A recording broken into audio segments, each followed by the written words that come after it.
The discrepancy on the ledgers was small, a mere 3% variance in the shipping logistics column. But to Nicholas Ricchetti, it screamed like a siren in a silent room. He sat in the high-backed leather chair of his office, the glow of 3 monitors casting sharp shadows across his face. It was 2:14 a.m. The rest of New York City might have been sleeping or drowning in the storm that raged outside. But Nicholas was dissecting the anatomy of a betrayal. 3% didn't happen by accident. 3% was theft disguised as incompetence, and he despised nothing more than a thief who lacked the courage to look him in the eye. He minimized the spreadsheet, the headache behind his eyes pulsing in time with the distant thunder rolling over Manhattan. His penthouse, a fortress of glass and steel perched 40 stories above the chaos, usually offered him clarity. Tonight, it felt suffocating. The air conditioning hummed a low, sterile note that grated on his nerves. He needed water. He needed to step away from the digital evidence of disloyalty before he decided which of his capos would answer for it in the morning.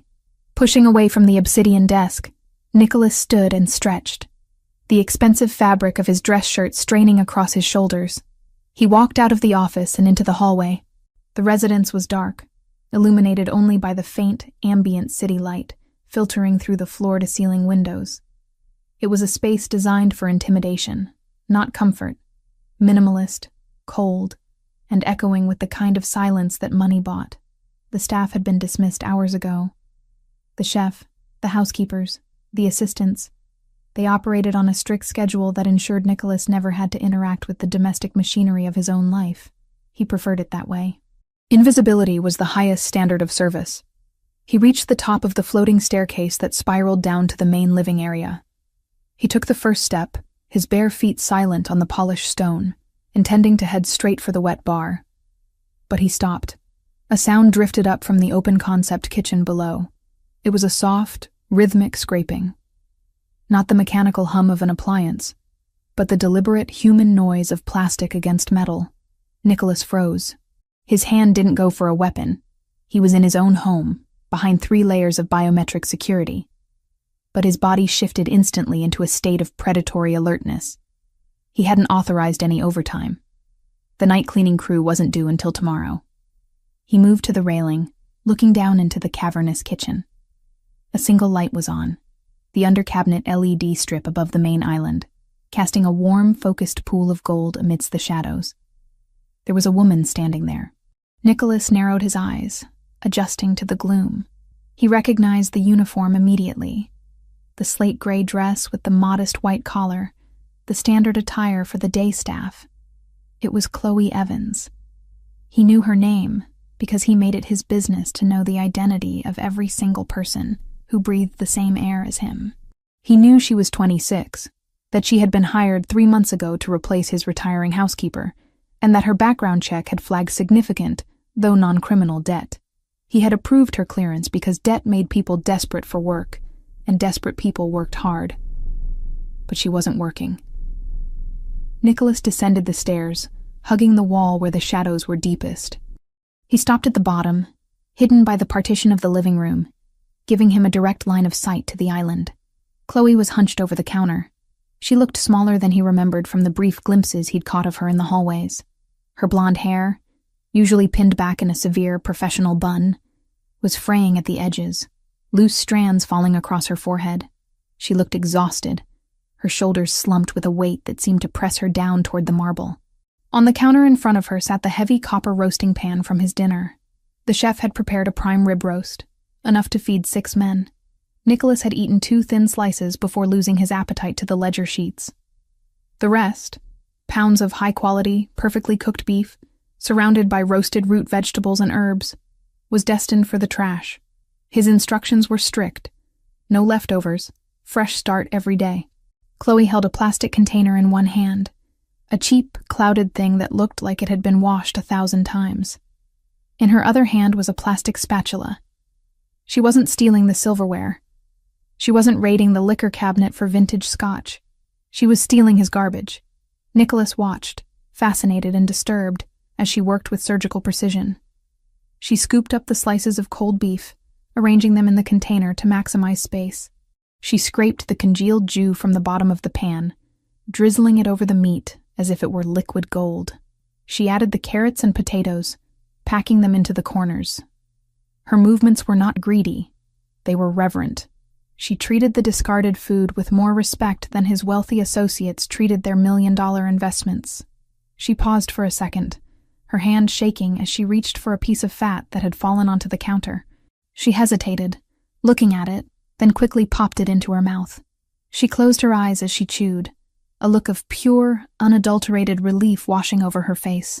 Nicholas felt a strange tightness in his chest. It wasn't pity. He didn't believe in pity. But it was a sharp jolt of reality. He threw away more food in a day than most people saw in a week. But seeing the physical act of someone salvaging it was jarring. Chloe sealed the container. She wrapped it in a paper towel, then another, likely to mask the heat or the smell. Though the food was cold. She opened a battered canvas tote bag that sat on the floor and shoved the container deep inside, beneath a folded sweater. Then, the cleanup began. This was the part that made Nicholas's eyes narrow. A thief who grabs and runs is acting on impulse. A thief who cleans up the crime scene is calculating. Chloe took the roasting pan to the sink. She didn't just rinse it. She scrubbed it. She dried it. She placed it in the dishwasher in the exact slot it belonged. She returned to the island, sprayed the counter with disinfectant, and wiped it down until the marble gleamed, removing any fingerprint, any grease spot, any evidence that she had been there. She checked her watch. A cheap digital piece with a cracked face. Panic flickered in her eyes. It was late. Far too late for the buses to be running frequently. She grabbed her bag, clutching it to her chest like a shield, and hurried toward the service exit near the pantry. She moved with the silent, practiced gait of someone who spent her life trying not to be seen. The door clicked shut behind her. The kitchen was empty again. Pristine. Silent. Nicholas stepped out of the shadows and walked to the island. He ran a finger across the marble where the pan had been. It was spotless. If he hadn't been standing there, he would never have known she had taken anything. That was the problem. He stared at the service door. Why the secrecy? If she was hungry, why not ask? The chef threw this food away. Why risk her job, her security clearance, for leftovers? Unless it wasn't just about hunger. Unless the desperation ran deeper. His mind, trained to see threats in every shadow, began to spin scenarios. Debt. The background check had shown massive debt. A woman with that kind of financial leverage against her was a target. If she was sneaking around his house at 2 a.m. to steal meat, what else could she be pressured to take? How easy would it be for a rival family, the Gallows, or the encroaching Russian factions, to offer her $10,000 to slip a listening device under his desk, or to photograph the documents he left on the dining table? The theft of the food might be a test, a way to see if the internal sensors were active, a way to gauge the response time. Or maybe she was just hungry. The duality of the possibilities irritated him. Nicholas hated uncertainty. He needed to know the variable he was dealing with. Was Chloe Evans a starving innocent? Or was she a security breach waiting to happen? He turned and walked to the wall panel that controlled the exterior cameras. He punched in his code. The screen flickered to life, showing the service entrance on the side of the building. On the screen, Chloe pushed open the heavy steel door and stepped out into the deluge. The storm had intensified. Rain fell in sheets, blurring the gray scale of the camera feed. She had no umbrella. She pulled her thin coat tighter around herself, lowered her head, and began to run. She didn't head for the employee subway station. She was running toward the bus stop on the avenue, blocks away. She looked fragile. The wind whipped her clothes against her frame, showing how thin she actually was. Nicholas tapped the screen, zooming in. She wasn't running aimlessly. She was checking over her shoulder. Once. Twice. Paranoia? Or was she meeting someone? Damn it, Nicholas muttered. He couldn't let it go. If he went back to bed now, he'd be wondering about it all night. He needed to see where she went. He needed to see if she went to a frantic, poverty-stricken home, or if she met a handler in a black sedan around the corner. He spun around and headed for the private elevator that bypassed the lobby and went straight to the secure garage. He didn't call his security detail. This wasn't official business, and he didn't want Ethan asking questions about why the boss was tailing the cleaning lady. This was a personal exorcism of suspicion. The garage was cool and smelled of rubber and gasoline. Nicholas walked past the row of vehicles, the Ferrari he never drove, the Rolls-Royce for official functions, and stopped at the matte black SUV. It was armored, bulletproof, and nondescript enough to blend into the city traffic at night. He climbed in, tossing his phone onto the passenger seat. He keyed the ignition, the engine purring with a restrained power. He waited for the heavy gate to roll up, drumming his fingers on the leather wheel. He wasn't doing this to save her. He told himself that firmly. He was doing this to secure his perimeter. If she was compromised, he would fire her tonight. If she was just a thief, he would fire her tonight. He pulled out onto the wet asphalt of the street, the wipers slashing rhythmically against the windshield. He spotted her immediately. She was a dark shape moving against the blurred lights of the city, splashing through puddles, still clutching that bag of food as if it contained state secrets. She reached the bus stop just as the M15 lumbered into view, its headlights cutting through the rain. She boarded. Nicholas hung back, letting a taxi get between them. He kept his eyes on the taillights of the bus. He would follow her to the end of the line if he had to. He would see exactly what Chloe Evans was hiding in the dark, and he would decide her fate before the sun came up. The hunt was on. The windshield wipers of the armored SUV sliced through the deluge with a hypnotic, rhythmic thud, battling a storm that seemed intent on drowning the entire borough. Nicholas kept the vehicle 3 car lengths behind the city bus, his gloved hands loose on the steering wheel, but his eyes sharp, tracking the red taillights as they blurred in the downpour. He had left the polished steel and glass canyons of Manhattan behind miles ago. The scenery had shifted, deteriorating into the jagged skyline of the Bronx. Here, the buildings were lower, squatting in the darkness like bruised knuckles. Streetlights flickered intermittently, casting sickly yellow pools of light on cracked sidewalks where trash bags piled up like sandbags against a flood. This was not his territory. The Ricchetti family held influence here, certainly. Everyone paid tribute eventually. But the streets belonged to the scavengers, the low-level gangs, and the desperate. The bus hissed to a halt at a corner that looked desolate enough to be a film set for the end of the world. The hydraulic doors groaned open. Nicholas killed his headlights, plunging the SUV into the cover of shadows provided by a parked delivery truck. He watched. A single figure stepped off. Chloe Evans. From the climate-controlled safety of his vehicle, Nicholas analyzed her movements. She stepped into a puddle that submerged her sneakers instantly. She didn't flinch. She simply adjusted her grip on the canvas tote bag, pulling it high against her chest, shielding it with her body as if it contained bullion rather than cold roast beef. The wind whipped her thin coat against her legs, but she moved with a grim, determined speed. She wasn't strolling. She was traversing a combat zone. Nicholas rolled his window down an inch. The smell of wet asphalt, ozone, and decaying garbage drifted into the leather-scented cabin. He needed to hear the environment. He scanned the perimeter. To his left, an alleyway mouth yawned black and empty. To his right, a row of boarded-up storefronts. Chloe reached the middle of the block. She was heading toward a pre-war tenement building that had clearly lost its war decades ago. The brickwork was crumbling, the fire escape rusting into orange streaks down the facade. Then, the shadows detached themselves from a recessed doorway. Nicholas didn't move, but his pulse dropped into a slow, lethal cadence. 2 men. They didn't emerge with the chaotic energy of muggers. They stepped out with the arrogant entitlement of ownership. One was tall, lanky, wearing a leather jacket that had seen better decades. The other was stockier, with a shaved head that glistened under the street lamp. They blocked Chloe's path. Nicholas watched her reaction. A civilian would have screamed or turned to run. Chloe did neither. She stopped dead, her posture rigid. She had expected this. The realization soured Nicholas's stomach. This wasn't a random crime. This was a schedule. He reached into the door panel and wrapped his fingers around the cold grip of his suppressed 9mm. He didn't draw it yet. He needed to know the players. "You're late, Chloe," the tall man said. His voice carried over the rain, a raspy baritone thick with an accent Nicholas placed immediately. Albanian. Rough guttural vowels. I don't control the traffic, Drayton, Chloe replied. Her voice was steady, though Nicholas, trained to read fear in the micro-tremors of a human body, saw her knees shaking. Traffic, the stocky one mocked, stepping closer.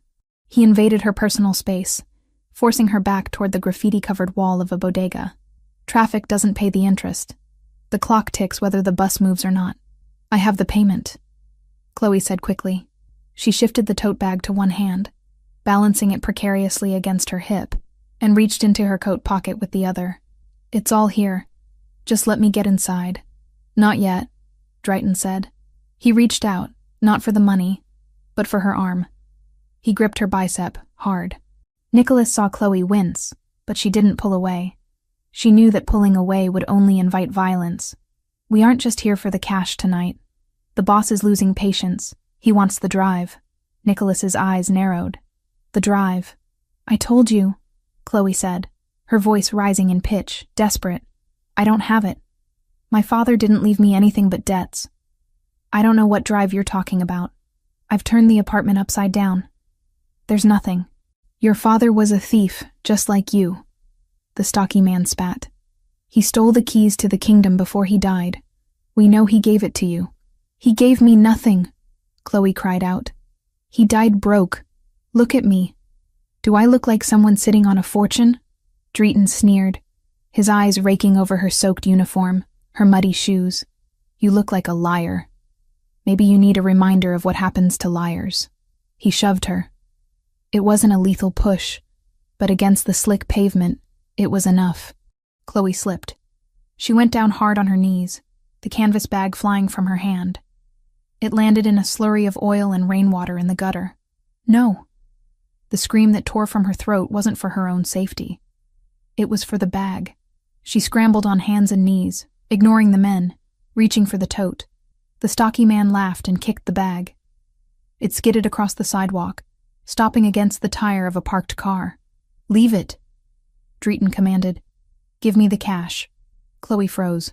She looked at the bag, then at the men. Slowly, defeated, she reached into her pocket and pulled out a small, damp wad of bills. Her tips.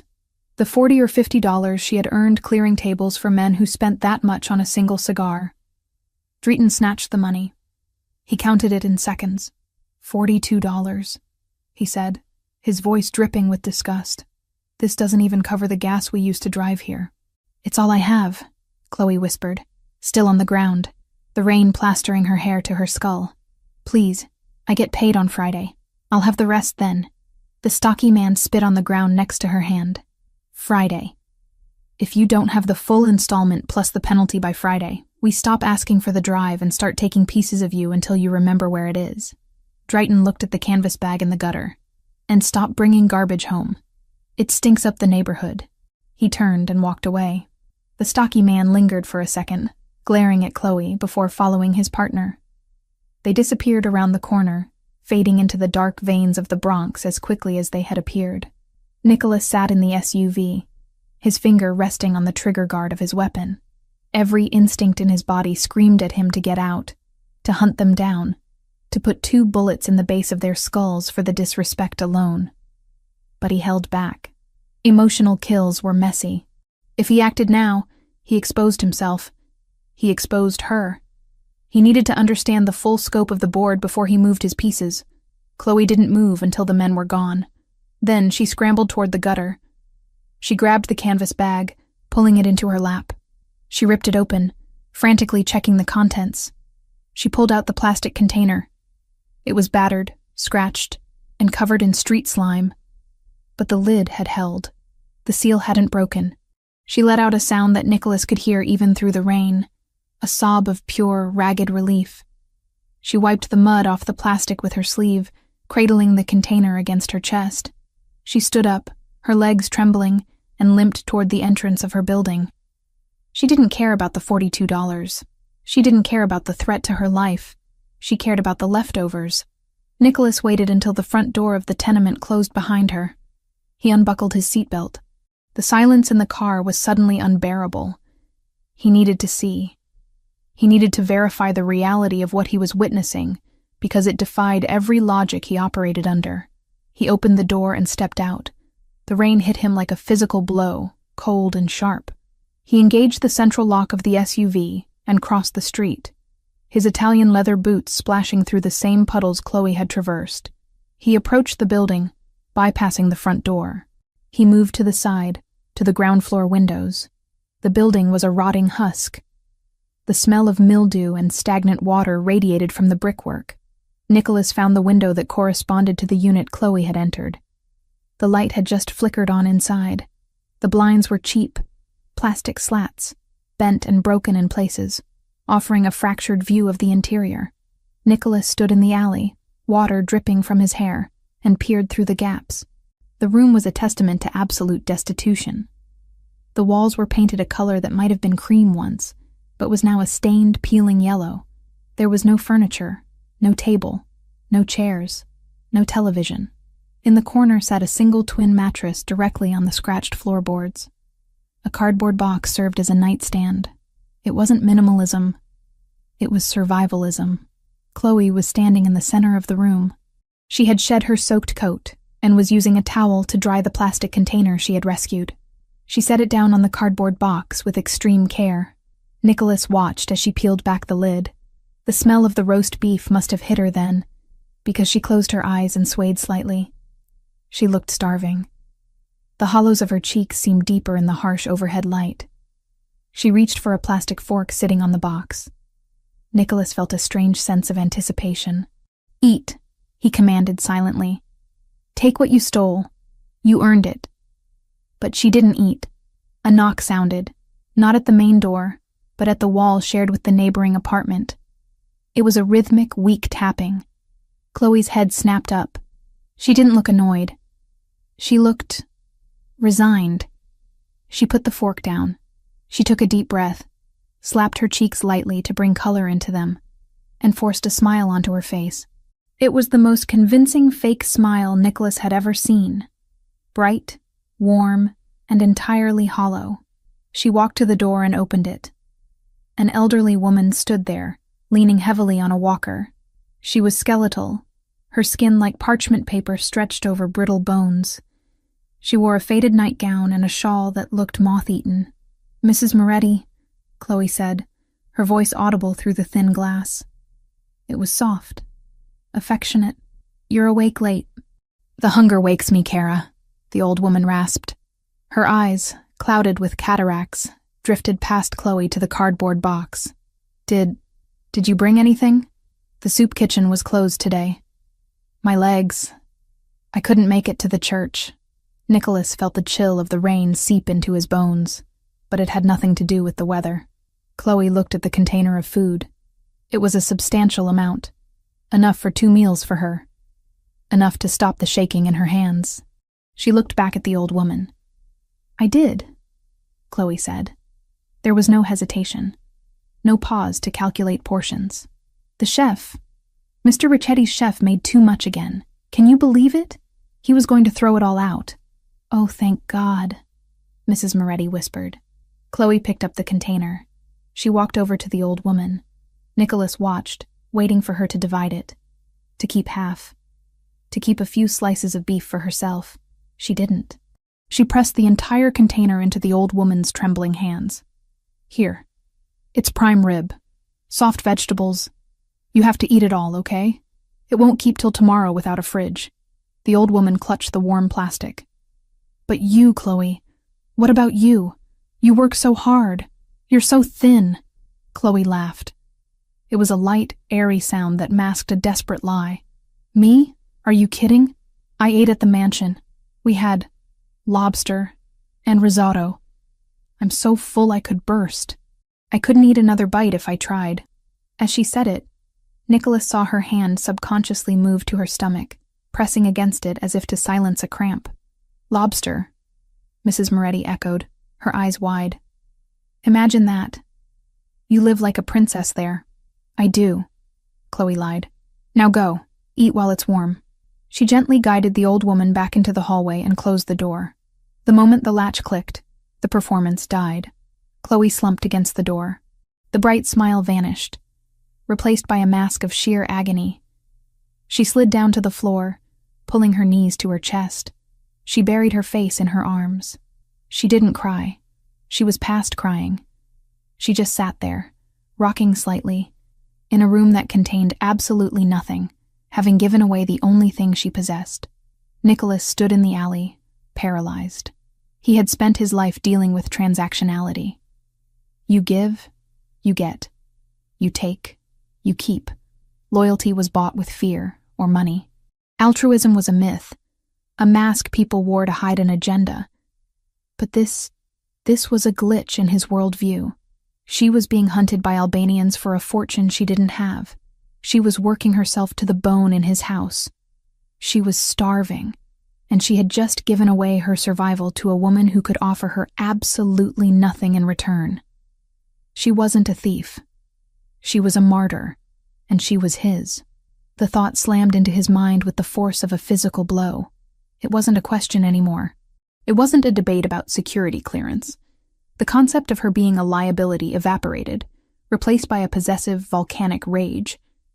The idea that she, someone under his roof, someone who wore his family's crest on her uniform, however invisible, was living like this, was an insult to his name, and the fact that Drayton and his lackey had touched her, had pushed her into the mud. Nicholas turned away from the window. He couldn't watch her suffering anymore. It felt like an intrusion on something sacred. He walked back to the car, his stride long and aggressive. He didn't feel the rain. He felt only the cold, hard clarity of a decision made. He reached the SUV and yanked the door open, sliding into the driver's seat. He didn't start the engine immediately. He pulled his phone from the passenger seat. The screen glowed bright in the dark cabin. He dialed a number that was saved on speed dial. Ethan answered on the first ring. "Boss? I need a location trace on a crew," Nicholas said. His voice was calm, terrifyingly so. It was the voice he used when he ordered hits. "Albanians, operating in the South Bronx. One goes by the name Drayton, tall leather jacket. Partner is stocky, shaved head. Albanians," Ethan repeated, the sound of keyboard clacking starting immediately in the background. "They're bottom feeders, boss. Scavengers. Did they hit one of our shipments?" "They touched something of mine," Nicholas said. He looked through the rain-streaked windshield at the crumbling building where Chloe Evans sat on the floor of an empty room. "I want them found," Nicholas continued. "I want to know where they sleep. I want to know who they report to. And Ethan? Yeah? Find out who holds the paper on Chloe Evans' debt. I don't care if it's the Albanians, the banks, or the devil himself. Contact them. Tonight."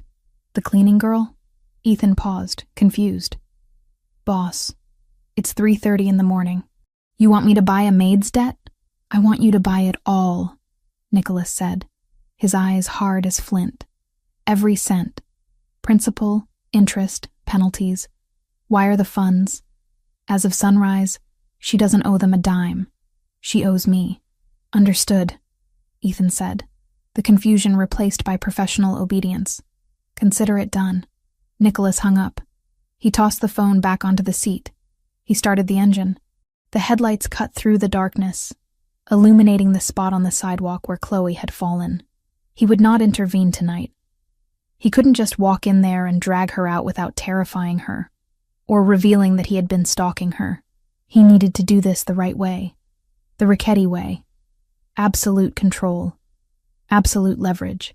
Tomorrow, she would walk into his office as a servant. She would walk out as something else entirely. He put the SUV in gear and pulled away from the curb, leaving the Bronx behind, but carrying the image of the woman in the empty room with him like a burning brand.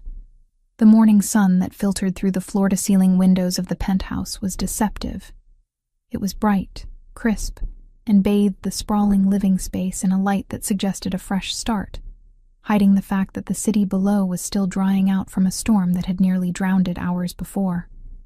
Inside the Ricchetti residence, the silence was absolute. It was not the peaceful silence of a home at rest, but the heavy, expectant silence of a courtroom before the gavel falls. Nicholas Ricchetti stood by the window in his private study, a mug of black coffee cooling in his hand. He hadn't slept. After leaving the Bronx, he had returned to the penthouse, showered the smell of rain and exhaust from his skin, and spent the remaining hours of darkness orchestrating a financial hostile takeover of a very specific, very small target. His phone buzzed on the obsidian desk. A single message from Ethan. Transaction complete. Wire confirmed. The paper is ours. Nicholas set the mug down. He didn't smile. Satisfaction was a dangerous emotion. It led to complacency. This wasn't a victory yet. It was merely the acquisition of a distressed asset. He adjusted the cuffs of his shirt. He had chosen charcoal gray today, severe and authoritative. He needed to be the wall she hit, not the pillow she landed on.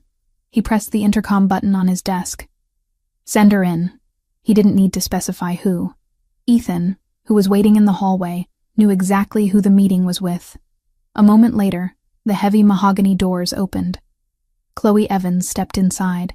If Nicholas had expected her to look better after a few hours away from the rain, he was mistaken. She looked like a ghost haunting her own life. Her uniform was pressed, her hair pulled back into that severe, self-effacing bun, but the fatigue was etched into the pale skin beneath her eyes. Her hands were clasped in front of her, the knuckles white. She didn't look at the room, at the millions of dollars of art on the walls, or the view that commanded the skyline. She looked at the floor, then forced her chin up to look at him. She expected to be fired. Nicholas could read the resignation in her posture. She thought she had been caught stealing leftovers, and in her world, that was a capital offense. She was bracing for the severance speech, the demand for her key card, and the escort out of the building. "Mr. Richetti," she said. Her voice was steady, but brittle. "You asked to see me?" "Close the door, Chloe." She hesitated, then pushed the heavy wood until it clicked shut. The sound echoed like a gunshot in the large room.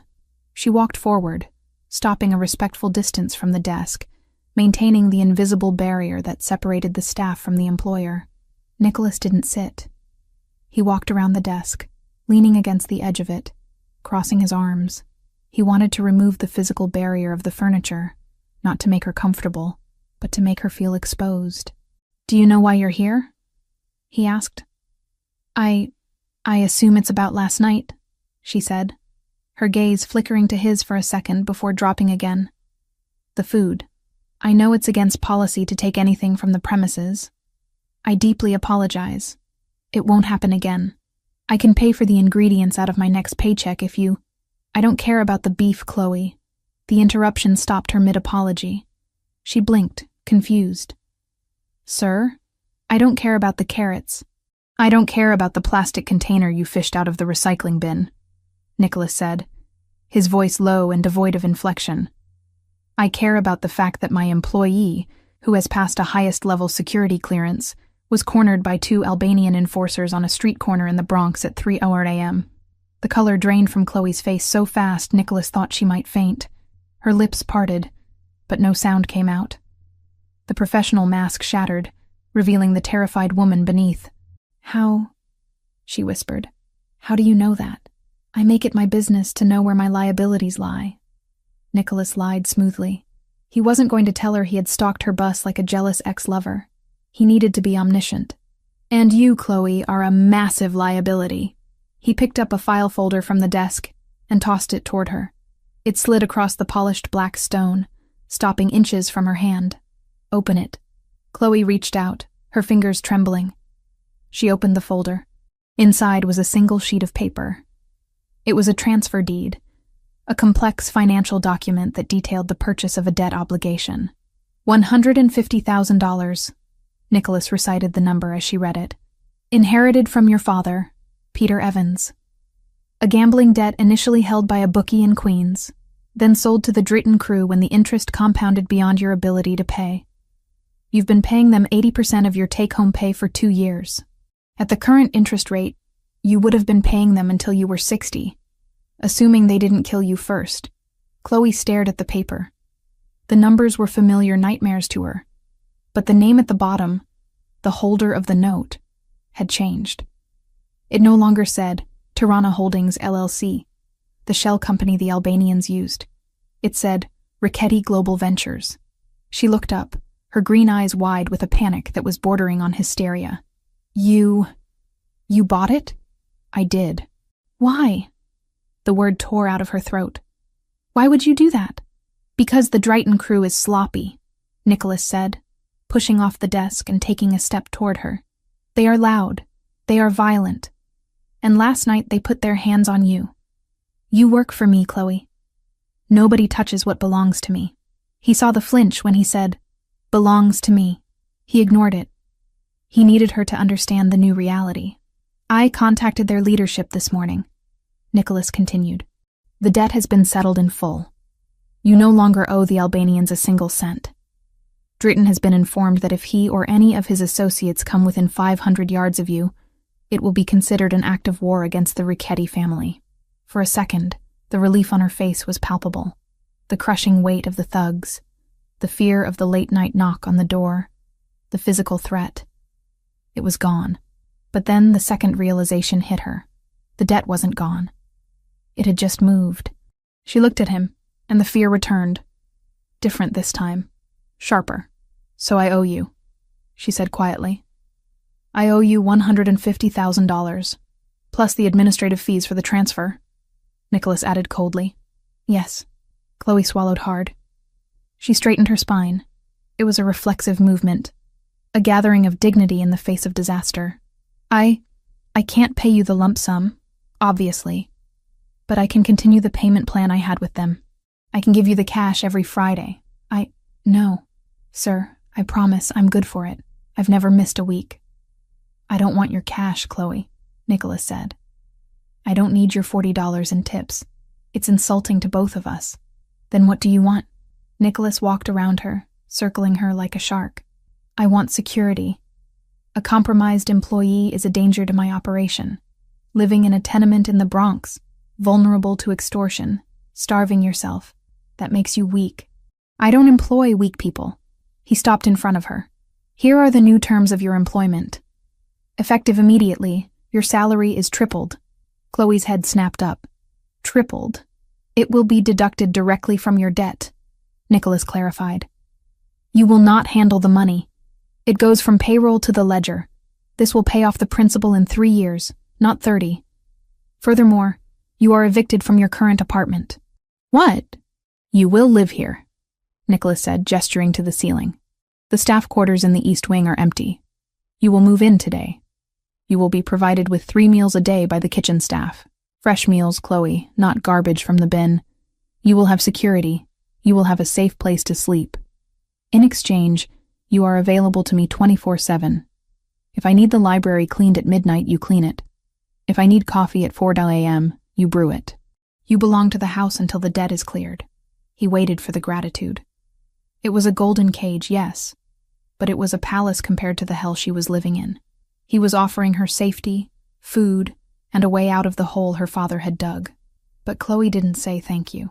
She stepped back, shaking her head. I can't. Nicholas frowned. The refusal was unexpected. Excuse me? I can't accept, Chloe said, her voice shaking but firm. I can't live here. Nicholas felt a spark of irritation. Was she stupid? Did you not hear me? I just offered you a life raft. You prefer the gutter? It's not about me, Chloe cried out, the professional veneer cracking completely. I can't leave. If I move in here, if I'm locked in here 24/7, who takes care of her? Nicholas went still. Her? Mrs. Moretti, Chloe said, tears welling in her eyes. My neighbor, she's 82. She can't walk to the store. She can't cook. Her son died 5 years ago. She has no one. I'm the one who brings her food. I'm the one who helps her with her medication. She took a breath, a ragged sound. Last night, the food I took, it wasn't for me. It was for her. I can't leave her alone in that building. She'll starve, or she'll fall and no one will find her for days. I can't do that. I won't do that. Not even for safety, not even for the money. She looked at him with a fierce, desperate defiance. If the condition is that I have to abandon her, then I choose the debt. I'll take my chances with Drayton. Nicholas stared at her. He had expected negotiation. He had expected relief. He had not expected this. She was rejecting $1 million lifestyle and safety from killers because an old woman she wasn't related to needed help with groceries. It was the most irrational, inefficient, and utterly noble thing he had ever heard. The irritation vanished, replaced by a strange warmth in his chest that he recognized from the night before. He had been right about her. She wasn't just staff. She was rare. He walked back to his desk. He picked up his phone. "I know," he said softly. Chloe blinked, wiping a tear from her cheek. You know? I know the food was for her," Nicholas said. He tapped the screen of his phone and turned it around to face her. "And I know that she prefers oatmeal for breakfast." Chloe froze. She looked at the screen. It was a video feed. A high-resolution clip taken from a cell phone, likely recorded only an hour ago. It showed the hallway of her tenement building. The door to Mrs. Moretti's apartment was open. Inside, the old woman was sitting at a small table Nicholas hadn't seen the night before. Someone must have brought it in.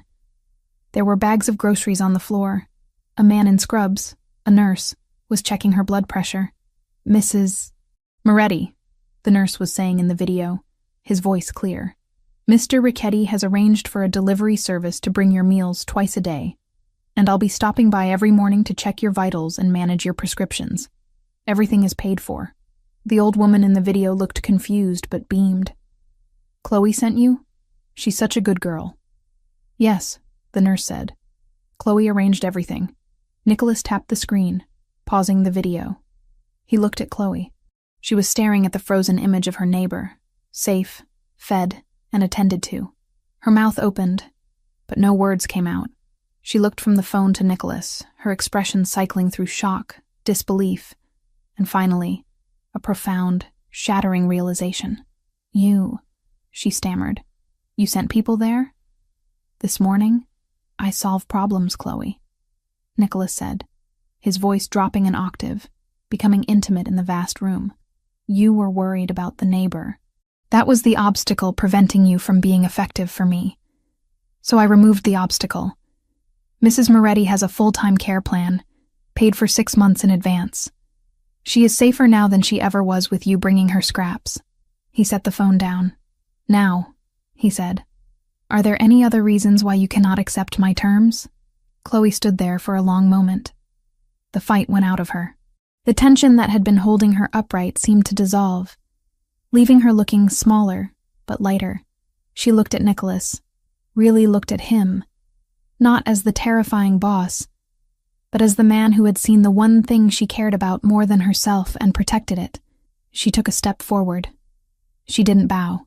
She didn't cower. "No," she whispered. "No other reasons." She took a deep breath, and her eyes locked onto his. They were wet, glassy with unshed tears, but clear. "Thank you," she said. The words hung in the air.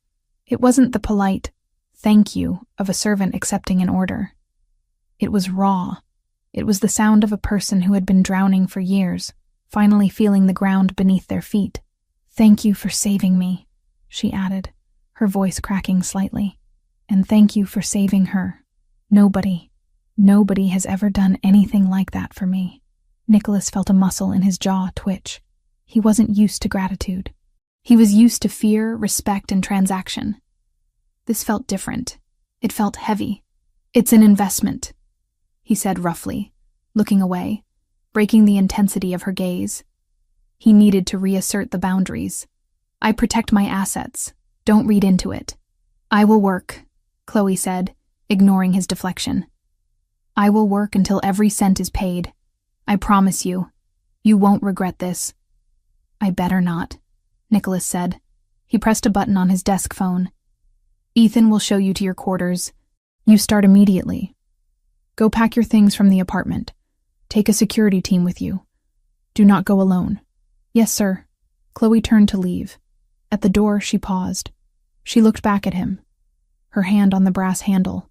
She looked different than she had 5 minutes ago. The haunted look was gone, replaced by a quiet, fierce determination. "I won't let you down, Nicholas," she said. She slipped out before he could correct her for using his first name. Nicholas stood alone in the silence of his office. He looked at the closed door.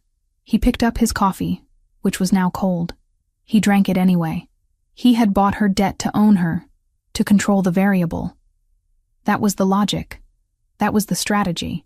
But as he replayed the way she had looked at the video of the old woman, and the sound of her voice when she said, "Thank you," he had the unsettling suspicion that the transaction wasn't as one-sided as he thought. He had brought her into his house to keep her under his thumb, but he had a feeling that having Chloe Evans under his roof was going to be infinitely more dangerous than having her on the street. He sat down at his desk and pulled up the security feed of the hallway. He watched her walking toward the elevators with Ethan. She was walking taller. "Make it worth it," he whispered to the screen. He turned back to his work, but the numbers on the screen blurred. For the first time in years, the silence of the penthouse didn't feel empty. It felt like the calm before a very different kind of storm. The transition from the tenement in the Bronx to the east wing of the Ricchetti penthouse was jarring, not because of the luxury, but because of the silence. For a week, Chloe Evans had lived in a world of muted tones and hushed footsteps. The constant grinding noise of poverty, the sirens, the shouting neighbors, the rattle of the radiator, was gone, replaced by the hum of central air and the terrifying quiet of a house that held too many secrets. Chloe did not treat this new life as a vacation. She treated it as a deployment. Nicholas had bought her debt. He had tripled her salary. He had ensured Mrs. Moretti was safe. In exchange, he demanded ownership of her time. Chloe gave it to him with a ferocity that bordered on obsession. She was awake at 5 a.m., pressing his shirts before the dry cleaners even opened. She was in the library at midnight, organizing books by subject and author, ensuring the spines were perfectly aligned. She scrubbed, she polished, and she organized, driven by a paralyzing fear that if she stopped being useful for even a second, the debt would swallow her whole again. Nicholas watched her. He didn't say much. He was a man who communicated in directives and silence. He would sit at the head of the long dining table, reading reports on his tablet while she poured his coffee, his dark eyes tracking her movement. He noticed that she moved differently now. The hunch of desperation was gone, replaced by a stiff, military-grade efficiency. She wasn't starving anymore. The chef fed her 3 balanced meals a day. But she ate quickly, as if she expected the plate to be snatched away. It was Tuesday evening, 7 days after she had moved in. The storm that had brought them together was a distant memory, replaced by the humid heat of a New York summer. Nicholas was in his home office, the nerve center of his empire. The room was a disaster of paper. For a man who prided himself on control, his physical filing system was archaic. He didn't trust the cloud with his most sensitive financial data. He trusted paper, which could be burned. But right now, the paper was winning. "Chloe," he said into the intercom.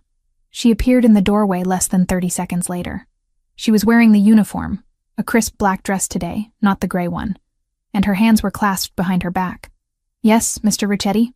I need this cleared," Nicholas said, gesturing to a stack of boxes near the shredder. "These are financial records from the chaotic quarter of 2021. The statute of limitations for my internal audits has passed. I want them shredded, cross-cut, every single page." It was a menial task, a mindless task. It was beneath the intelligence he suspected she possessed, but he needed to clear the space, and he needed to see if she would complain. "Understood," Chloe said. She didn't sigh. She didn't roll her eyes. She walked over to the boxes, knelt down, and began the work. Nicholas returned to his screens. He was still hunting for the 3%. The discrepancy that had started this whole chain of events was still there, mocking him. He had fired the logistics manager in New Jersey, thinking it was incompetence. But the numbers hadn't corrected themselves. Someone was siphoning money from his accounts with a method so subtle it was practically invisible. The rhythmic whir crunch of the shredder filled the room. It was a white noise that usually helped him concentrate. But tonight, the rhythm was off. He glanced over. Chloe had stopped shredding. She was kneeling on the Persian rug, holding a stack of documents in her hands. She wasn't feeding them into the machine. She was spreading them out on the floor, arranging them in a grid. Nicholas watched, his irritation rising. "Chloe, the machine works by feeding the paper into the slot, not by wallpapering my floor." She didn't look up. Her eyes were darting back and forth between 3 different spreadsheets from 3 different months. Her finger traced a line in the air, connecting invisible dots. "Mr. Ricchetti," she said, her voice distracted. "Who designs your internal ledger templates?" Nicholas blinked. "What?" "The layout," she said, finally looking up. Her green eyes were sharp, focused in a way he hadn't seen before. "The visual structure of the columns. Who formatted this?" "I have no idea," Nicholas said, swiveling his chair to face her completely. "The accounting department uses standard software." "Why?" "Because it's wrong," Chloe said. She picked up 2 sheets of paper and walked toward his desk. Nicholas tensed. He didn't like staff approaching the desk when he had active operations on the screen. He minimized the window. "It's a spreadsheet, Chloe. It's numbers. It's not supposed to be art." "It's not about art. It's about spacing," she said, placing the papers down in front of him. She pointed to a column of transaction dates and amounts. "Look at the kerning." "The what?" "The kerning. The space between the characters." She tapped the paper. "I was a graphic designer for 4 years before everything happened. My eyes are trained to see negative space. Look at this entry for January 14th. And this one for February 20th. And this one for March 29th. Nicholas looked. He saw numbers. They look like numbers. "No," Chloe insisted, her finger tracing the line. "The font here is Arial, size 11. But these specific entries, the ones I pointed out, they are Arial, size 11.5. It's a microscopic difference. To a normal eye, it just looks like the ink bled a little, or the printer was dirty. But it's not ink bleed. It's digital." She grabbed a 3rd sheet. "I saw the pattern on the floor. It's visual rhythm. These slightly larger entries, they aren't random. They appear in a sequence. 1, 1, 2, 3, 5, 8. Nicholas frowned. "The Fibonacci sequence." "Exactly," Chloe said. "Whoever is inputting this data is using a slightly modified font size to tag specific transactions. It's a marker. A visual code that wouldn't show up in a mathematical audit because the numbers themselves balance out in the grand total. But visually, it's screaming." Nicholas felt a cold chill slide down his spine. He pulled the papers closer. He looked at the entries she had identified. January 14th. A payment to a shell company for consulting. February 20th. Another payment, slightly larger. "If you add up only the transactions with the size 11.5 font," Chloe said, her voice gaining confidence, "I bet you'll find you're missing money." Nicholas didn't speak. He grabbed his keyboard. He pulled up the master file for 2021. He didn't look at the math. He looked at the metadata of the font rendering. It took him 3 minutes of rapid typing to run a script that isolated the font irregularities. The screen populated a list. Total value of flagged transactions, $4.2 million. Nicholas sat back in his chair. The leather creaked loudly in the silent room. He stared at the number. He had spent weeks looking for a mathematical error, a hacking intrusion, a mole transferring funds. He hadn't found it because the thief hadn't changed the numbers. They had simply hidden the theft in plain sight, using a visual trick that only someone obsessed with typography would notice. He looked up at Chloe. She was standing there, hands clasped again, looking slightly terrified that she had overstepped. She was a maid. She was supposed to be shredding this evidence, not analyzing it. "You found it," Nicholas said softly. "My team of forensic accountants, who cost me $50,000 a month, missed this. And you found it while trying to destroy the paper. It just looked unbalanced," Chloe murmured. "Bad design always catches my eye. It creates tension on the page." Nicholas stood up. He walked around the desk. He stopped in front of her, forcing her to look up at him. "You were a designer?" he asked. "A professional?" "Senior designer at Sterling & Cooper," Chloe said, a ghost of pride entering her voice. "I was up for art director before my father got sick. Then the debt. I couldn't keep the job and work the extra shifts I needed to pay the interest. I lost my portfolio. I lost everything." Nicholas looked at her hands that he had watched scrub toilets and scrape leftovers. hands that had just solved a $4 million puzzle because they knew the difference between font sizes. "You are wasting your time," Nicholas said. Chloe flinched. "I'm sorry. I'll go back to the shredder." "No," Nicholas said sharply. "You are wasting your time cleaning my house." He turned and walked to the wall safe hidden behind a panel of oak. He punched in the code and pulled out a sleek black laptop. It was a secure terminal, military-grade encryption, worth more than the entire building she used to live in. He walked back and held it out to her. "Take it." Chloe stared at the device. "Sir? This is yours now," Nicholas ordered. "You are done with the uniform. You are done with the shredder. As of this moment, your role in this household has changed." "Changed to what?" "Analyst," Nicholas said. "I have 5 years of financial records that need to be visually scrubbed. If they used this trick in 2021, they used it elsewhere. I want you to go through everything, every ledger, every invoice, every shipping manifest. You find the patterns. You find the bad design." Chloe reached out and took the laptop. It was heavy in her hands. It felt like a weapon. It felt like a lifeline. I can do that," she whispered. "I can definitely do that." "Good," Nicholas said. He checked his watch. It was 8 p.m. "Have you eaten?" "No, sir. I was waiting to finish the filing." Nicholas pressed the intercom button. "Chef, send up dinner. For 2, in the office." He paused. "What do you want, Chloe? And don't say salad." Chloe looked at him, surprised by the question. The adrenaline of the discovery was still coursing through her veins, making her bold. "A cheeseburger," she said. "A real one. With bacon." Nicholas's lips twitched. It was almost a smile. 2 bacon cheeseburgers. "And fries. Bring a bottle of the 96 Barolo." He cut the connection. "Sit," Nicholas said, pointing to the leather chair opposite his desk. The chair reserved for capos and business partners. Chloe sat. She placed the laptop on her lap, her fingers brushing the matte metal surface. She looked like someone who had been holding her breath for years and had finally been given permission to exhale. "My father," Chloe said into the silence, her voice quiet. "He wasn't just a gambler. He was a coder. He taught me to look for patterns in the chaos. He used to say that the world is just data waiting to be organized." Nicholas sat on the edge of his desk, looking down at her. "He taught you well. It's a shame he didn't apply that logic to his own finances." "He tried," Chloe defended him, though the anger was gone. He saw patterns that weren't there. He thought he could beat the system." "You can't beat the system," Nicholas said. "You can only own it."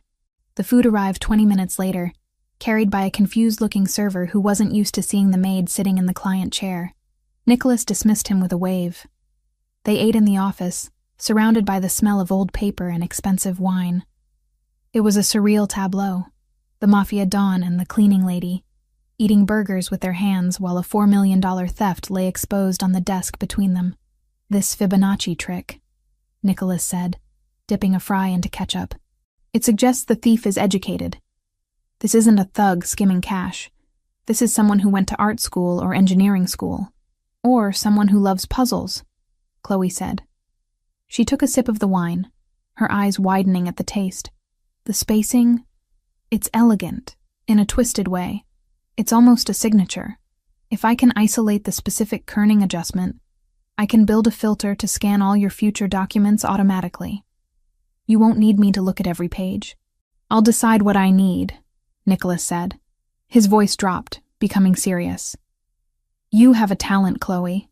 A dangerous one. In my world, people kill for the kind of insight you just provided. You need to understand that by doing this, by finding this money, you are putting a target on your back. The person who stole this? They are likely someone inside my organization. Someone close." Chloe stopped chewing.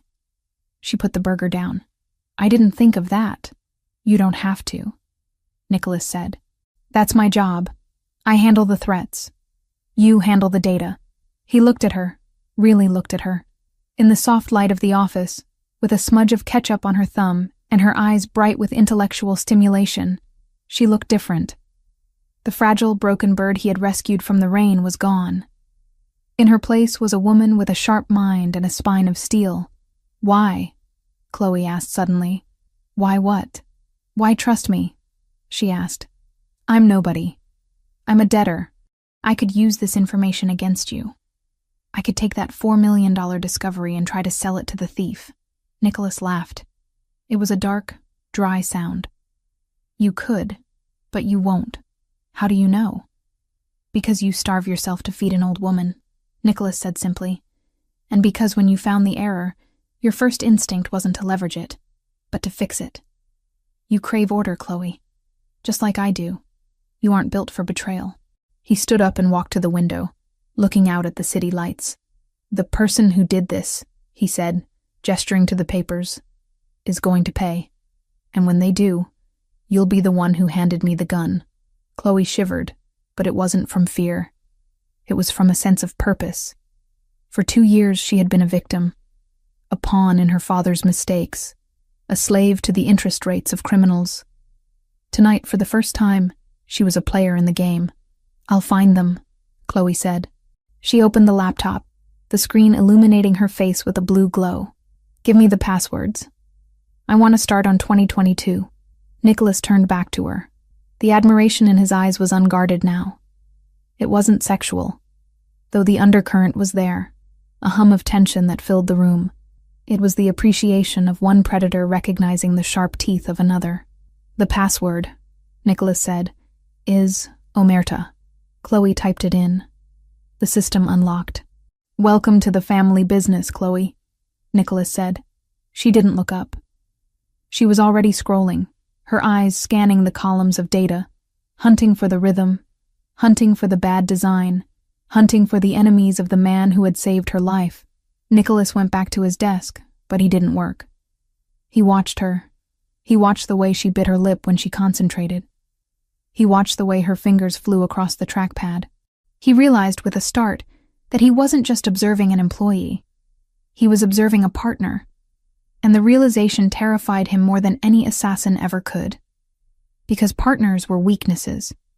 Partners were people you couldn't afford to lose. Chloe, he said. She paused, looking up. Yes? The blue dress, he said. The uniform. Burn it. Sir? You don't wear a uniform anymore, Nicholas said firmly. Tomorrow you go shopping. Buy clothes that fit your new station. Buy clothes that make you feel like the woman who just outsmarted my entire accounting department. Chloe touched the color of her dress self-consciously. Okay. And Chloe? Yes? Get the green one, Nicholas said, his voice low. The color you were wearing in your head when you stared at those numbers. It suits you. He didn't know how he knew that color would suit her. He just knew. Chloe smiled. It was the first real, genuine smile he had seen on her face since the night in the rain. Green. Got it. She went back to work. Nicholas poured himself another glass of wine, the taste rich and heavy on his tongue. The storm had passed, but the air in the penthouse was crackling with electricity. He had found the thief in his ledgers, but he had found something far more dangerous in his office. He had found a reason to care. The dress lay on the bed like a pool of liquid emeralds. It was a garment that didn't just suggest wealth, it screamed it. The fabric was a heavy, vintage silk that caught the light with every subtle movement, shifting from deep forest green to a vibrant, piercing jade. It had long sleeves, a high neck that spoke of modesty, and a back that plunged dangerously low. A deliberate contradiction designed to confuse and captivate. Chloe stood in the center of her new bedroom in the east wing, staring at it. It had been 3 days since Nicholas had handed her the laptop and the password Omerta. 3 days of burying herself in digital archives, hunting for the ghost in the machine. She had found more patterns, more font irregularities, more siphoned funds. She felt useful. She felt safe. But tonight, Nicholas didn't need an analyst. He needed a prop. It's a charity auction for the Metropolitan Arts Council, he had told her an hour ago, leaning against the doorframe of her makeshift office while she rubbed her tired eyes. I need to acquire a specific 17th century landscape. I also need to ensure I'm not buying a forgery. You have the eye. You're coming. It wasn't a request. Chloe reached out and touched the silk. It was cool against her fingertips. She shed the cashmere sweater and leggings she had been living in, the uniform of the invisible worker, and slipped into the dress. It fit with the terrifying precision of something made to measure, though she had never been measured. Nicholas's attention to detail was, as always, absolute. She walked to the full-length mirror. The woman staring back was a stranger. The dress hugged her ribs and flared slightly at the hips, the emerald color making her green eyes blaze with an intensity that startled even her. She looked dangerous. She looked like she belonged in the penthouse, not as someone who cleaned it, but as someone who could rule it. She pinned her hair up, leaving a few strands loose to frame her face, applied a coat of dark red lipstick that she found in the vanity, brand new, seal unbroken, and stepped into the black stilettos waiting on the floor. She opened the door and walked down the hallway. Nicholas was waiting for her in the foyer. He was adjusting the cuffs of his tuxedo, his back to her. He looked devastatingly severe in black tie, a monolith of dark fabric and sharp lines. He heard her heels on the marble and turned. He stopped, his hands stilled on his cuffs. His eyes, usually so guarded and restless, locked onto her and stayed there. He didn't smile. He didn't leer. He looked at her with the clinical, intense appreciation of a man who had commissioned a masterpiece and was seeing it unveiled for the first time. "Green," he said softly, his voice echoing slightly in the high-ceilinged space. "I was right." Chloe stopped a few feet away from him, her heart hammering against her ribs. "It fits. Of course it fits," Nicholas replied, recovering his composure. He walked toward her, the scent of sandalwood and expensive scotch moving with him. He stopped close enough that she could feel the heat radiating from him. "You look adequate for the mission." "High praise," Chloe murmured, a ghost of a smile touching her lips. "We aren't going there to socialize, Chloe," Nicholas said, his tone shifting back to business, though his eyes lingered on the curve of her neck. "The auction is a front. The people attending are the sharks of the city. Politicians, laundering experts, rival capos pretending to be philanthropists. You stay by my side. You speak only when asked about the art. You are my eyes on the canvas, nothing else. Do you understand?" "I understand," she said. "I'm the lens. You're the trigger." Nicholas's lips quirked. "Something like that." He offered her his arm. She took it. The muscle beneath the tuxedo jacket was rock hard. They took the private elevator down to the garage. The black armored SUV was waiting, engine idling. Ethan was in the driver's seat today, looking grim. Nicholas opened the rear door for her, helping her in with a hand on the small of her back, a touch that burned through the silk, before sliding in beside her. The door sealed with a heavy, pressurized thud that shut out the world. "The Pierre Hotel," Nicholas ordered. The car moved out into the city night. It wasn't raining tonight, but the air was thick with humidity, a heavy blanket that trapped the heat of the day against the asphalt. The city lights smeared across the tinted bulletproof windows. Inside the cabin, the tension was palpable. Chloe sat stiffly, careful not to wrinkle the silk. Nicholas was typing on his phone, his thumb moving rapidly. "The Fibonacci patterns," he said without looking up. "You found another cluster in the 2022 logistics file." "Yes," Chloe said, grateful for the familiar ground of data. "March and April, large transfers disguised as fuel surcharges. The kerning on the invoices was off by 0.5 points again. It's the same person." "It's impressive," Nicholas admitted, finally putting the phone away.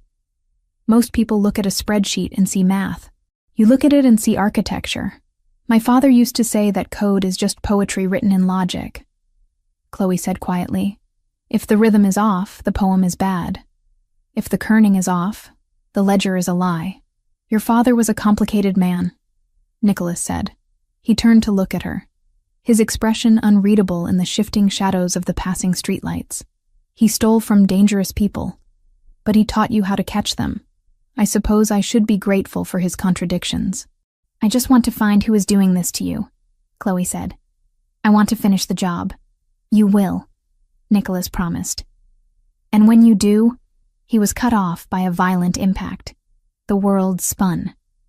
The heavy SUV shuddered as something massive slammed into the rear passenger side. Metal screamed against metal, a horrific, grinding shriek that vibrated through Chloe's bones. The car skidded sideways, tires screeching in protest, the heavy armor preventing it from flipping, but doing nothing to stop the momentum. "Down!" Nicholas roared. His arm shot out across her chest, pinning her back against the leather seat as the SUV slammed into a concrete divider. The airbag didn't deploy. Nicholas had disabled them in the rear for tactical reasons, but the force of the stop snapped Chloe's head forward. "Ethan!" Nicholas barked. "Blocked!" Ethan shouted from the front. 2 SUVs, rear and flank. "We're boxed in." Chloe looked out the window. Through the spiderweb cracks of the reinforced glass, she saw blinding high beams. 2 massive black trucks had pinned them against the wall of a tunnel entrance. They weren't moving. They were trapping. "Is it a hit?" Chloe whispered, her voice trembling. "It's an extraction," Nicholas said grimly. He reached under the seat and pulled out a submachine gun, a compact, lethal MP5. He checked the magazine with a practiced, terrifying calm. "If they wanted us dead, they would have used a bomb or a sniper. They want something alive inside this car." The phone in the center console began to ring. It wasn't Nicholas's cell phone. It was the car phone, a secure line that only a handful of people had the number for. The sound was shrill and jarring in the sudden silence of the cabin. Nicholas stared at it. The caller ID was blocked. "Answer it," Nicholas commanded Ethan. "Speaker." Ethan pressed the button. "Richetti!" A voice rasped through the speakers. It was a voice Chloe recognized instantly. It was the voice of the nightmare she thought she had escaped. "Drayton, you drive a hard shell, Nicholas," the Albanian said. He sounded amused, arrogant. "But shells can be cracked.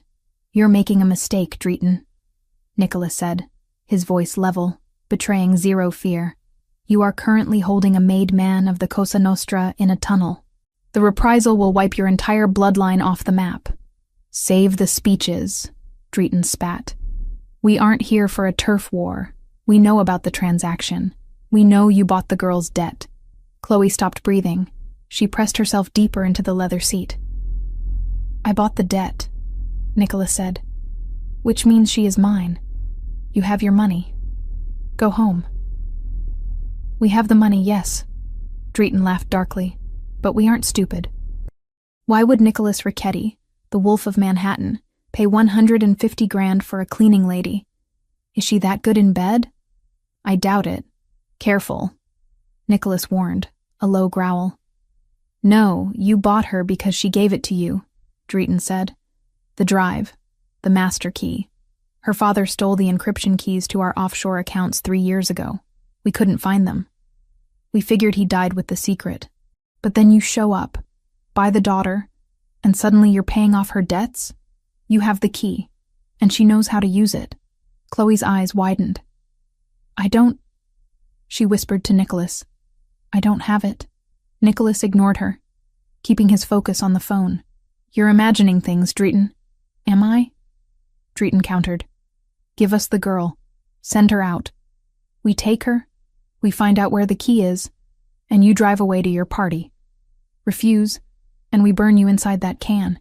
"Come and get her," Nicholas said. He shot the console, destroying the phone. The line went dead. "He thinks I have it," Chloe said, panic rising in her throat. "He thinks my father gave me a drive. Nicholas, I swear I never saw a drive. I searched the apartment 1,000 times." "I know," Nicholas said. He turned to her. His face was hard, focused. The face of a soldier. "Listen to me. The glass will hold for about 60 seconds against sledgehammers or small arms. They are going to try to breach the doors. I need you on the floor. What are you going to do?" "I'm going to kill them," Nicholas said simply. He looked at Ethan. "On my mark. Pop the trunk release. It will distract the rear team. We exit passenger side. Rolling formation." "Yes, boss." "Chloe." Nicholas grabbed her chin, forcing her to look at him. "Stay behind me. If I move left, you move left. If I drop, you drop. Do not freeze. Do you understand? You are not a civilian tonight. You are my shadow." "I understand," she managed to say.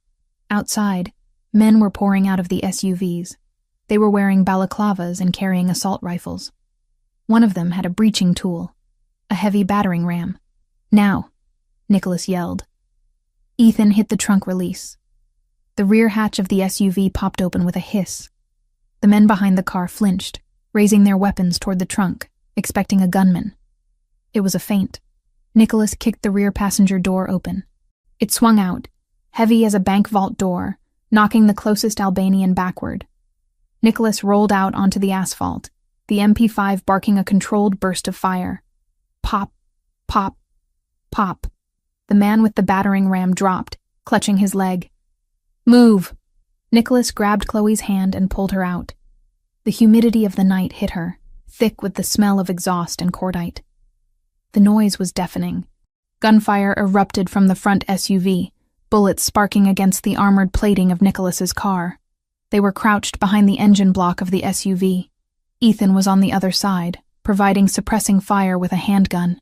"They're flanking right," Ethan shouted. Nicholas spun, firing over the hood. He took down a man trying to rush them, but there were too many of them, at least 8. Chloe crouched in her emerald silk, the asphalt digging into her knees. Her heart was beating so fast it felt like a continuous vibration. She looked under the chassis of the SUV. She saw boots. Shadows moving against the tunnel lights. She saw a pair of boots moving silently around the rear, coming up on Nicholas's blind side while he engaged the front targets. Nicholas was reloading. He didn't see them. "Nicholas, 3 o'clock," Chloe screamed, pointing. She didn't freeze. She didn't cover her ears. She analyzed the visual data, the boots, the shadow, the angle, and she relayed it. Nicholas didn't hesitate. He didn't look to verify. He trusted her voice. He dropped to one knee, spun 90 degrees, and fired blindly around the corner of the bumper. A man yelled in pain and collapsed, his weapon clattering to the ground just feet from where they were huddled. "Good call," Nicholas grunted, slapping a fresh magazine into his weapon. "Ethan, suppress the front. We're pushing to the service door." He grabbed Chloe's waist, hauling her up. "Run! Now!" They sprinted toward a metal maintenance door set into the concrete wall of the tunnel, 10 yards away. Bullets whizzed past them, angry hornets of lead. One chipped the concrete inches from Chloe's face, dusting her hair with gray powder. Nicholas shoved her toward the door. He turned, firing a covering burst that forced the Albanians to duck behind their vehicles. He reached the door, kicked the lock with a brutal, precise force, and shoulder-checked it open. He threw Chloe inside and dove after her, slamming the heavy steel door shut and throwing the deadbolt. Sudden silence. They were in a maintenance corridor, lit by flickering fluorescent tubes. The sound of shouting and gunfire was muffled now, distant. Nicholas leaned back against the door, his chest heaving. He checked his weapon. Empty. He pulled a handgun from his tuxedo waistband. He looked at Chloe. She was standing in the middle of the hallway. The emerald dress was ruined, torn at the hem, stained with grease from the car door, and covered in concrete dust. Her hair had come loose, falling in wild waves around her face. She was trembling, the adrenaline crash beginning to hit. But she was alive, and she hadn't screamed. Nicholas holstered his gun and walked over to her. He grabbed her shoulders, his grip bruising. "Are you hit?" he demanded, his eyes scanning her body for blood. "Check yourself. Adrenaline hides the pain. Are you hit?" Chloe looked down at herself. She ran her hands over her ribs, her legs. No, I'm okay. She looked up at him. "You shot them." "They were trying to take you," Nicholas said, his voice raw. "I would burn the whole city before I let them put you in a van." "They think I have the key," Chloe said, her voice shaking. "Nicholas," Drayton said, "he said my father stole the encryption keys. He said that's why you bought me." "He's wrong," Nicholas said firmly. "I bought you because I wanted you. But the key..." Chloe's eyes darted around the hallway, her mind racing, connecting dots that she hadn't seen before. "My father. He didn't leave a drive. He knew they would tear the apartment apart. He knew they would check my bags. He never used hardware. He hated hardware." "Chloe, focus. We need to move." "No, wait." She grabbed his lapels, pulling him closer. Her eyes were manic, brilliant. "The paintings, in the basement, the ones I brought from the apartment." Nicholas frowned. "The canvases? The ugly, abstract ones?" He painted them, Chloe said breathlessly. He started painting them 6 months before he died. He said it was therapy. But he was terrible at art. He was a coder. He was obsessed with layers. She looked at Nicholas, the realization hitting her like a physical blow. Steganography, she whispered. Hiding data inside images. The patterns, the brushstrokes. He didn't leave a drive. He painted the code. The key to the Albanian accounts. It's hanging on the wall in your basement. Nicholas stared at her. The gunfire outside had stopped. Sirens were approaching. The police were coming. But the real bomb had just been dropped in the hallway. If she was right, Chloe Evans wasn't just a debtor. She was the unwitting owner of a digital weapon worth millions, and she was standing in a torn emerald dress, looking at him not with fear, but with the exhilaration of a puzzle finally solved. We have to go back, Chloe said. We have to decode them before Drayton figures it out. Nicholas let out a short, sharp breath. He reached out and brushed the concrete dust from her cheek. His thumb lingered on her lower lip for a second. You really are your father's daughter, he murmured. He took her hand, interlacing their fingers. It wasn't a protective grip anymore. It was a partnership. Let's go home, Nicholas said. We have some art to critique. He led her down the corridor, deeper into the dark, away from the wreckage of the ambush, and toward the revelation that would change everything. The gala was forgotten. The real show was waiting in the basement of the penthouse. The silence inside the penthouse was different now. It wasn't the heavy, suffocating silence of secrets that had filled the space weeks ago, nor was it the sterile quiet of a luxury hotel. It was the vibrating, pressurized silence that follows an explosion. The air felt charged, as if the molecules themselves were still shaking from the gunfire in the tunnel. Nicholas leaned against the marble island in the kitchen, his tuxedo jacket discarded on a bar stool, his shirt unbuttoned halfway down his chest. His breathing had slowed, but the adrenaline was still visible in the tightness of his jaw and the way his eyes tracked Chloe as she moved. There was a shallow gash on his left forearm, a graze from a bullet fragment or a piece of jagged metal from the car door. It was bleeding sluggishly, staining the white cuff of his shirt a stark, violent crimson. Sit, Chloe said. Her voice was steady, though her hands trembled slightly as she set a first aid kit on the counter. It's a scratch, Nicholas dismissed, reaching for a bottle of whiskey. I've had worse shaving. I said sit, Nicholas. He paused, the bottle halfway to a glass. He looked at her. She was a mess of ruined elegance.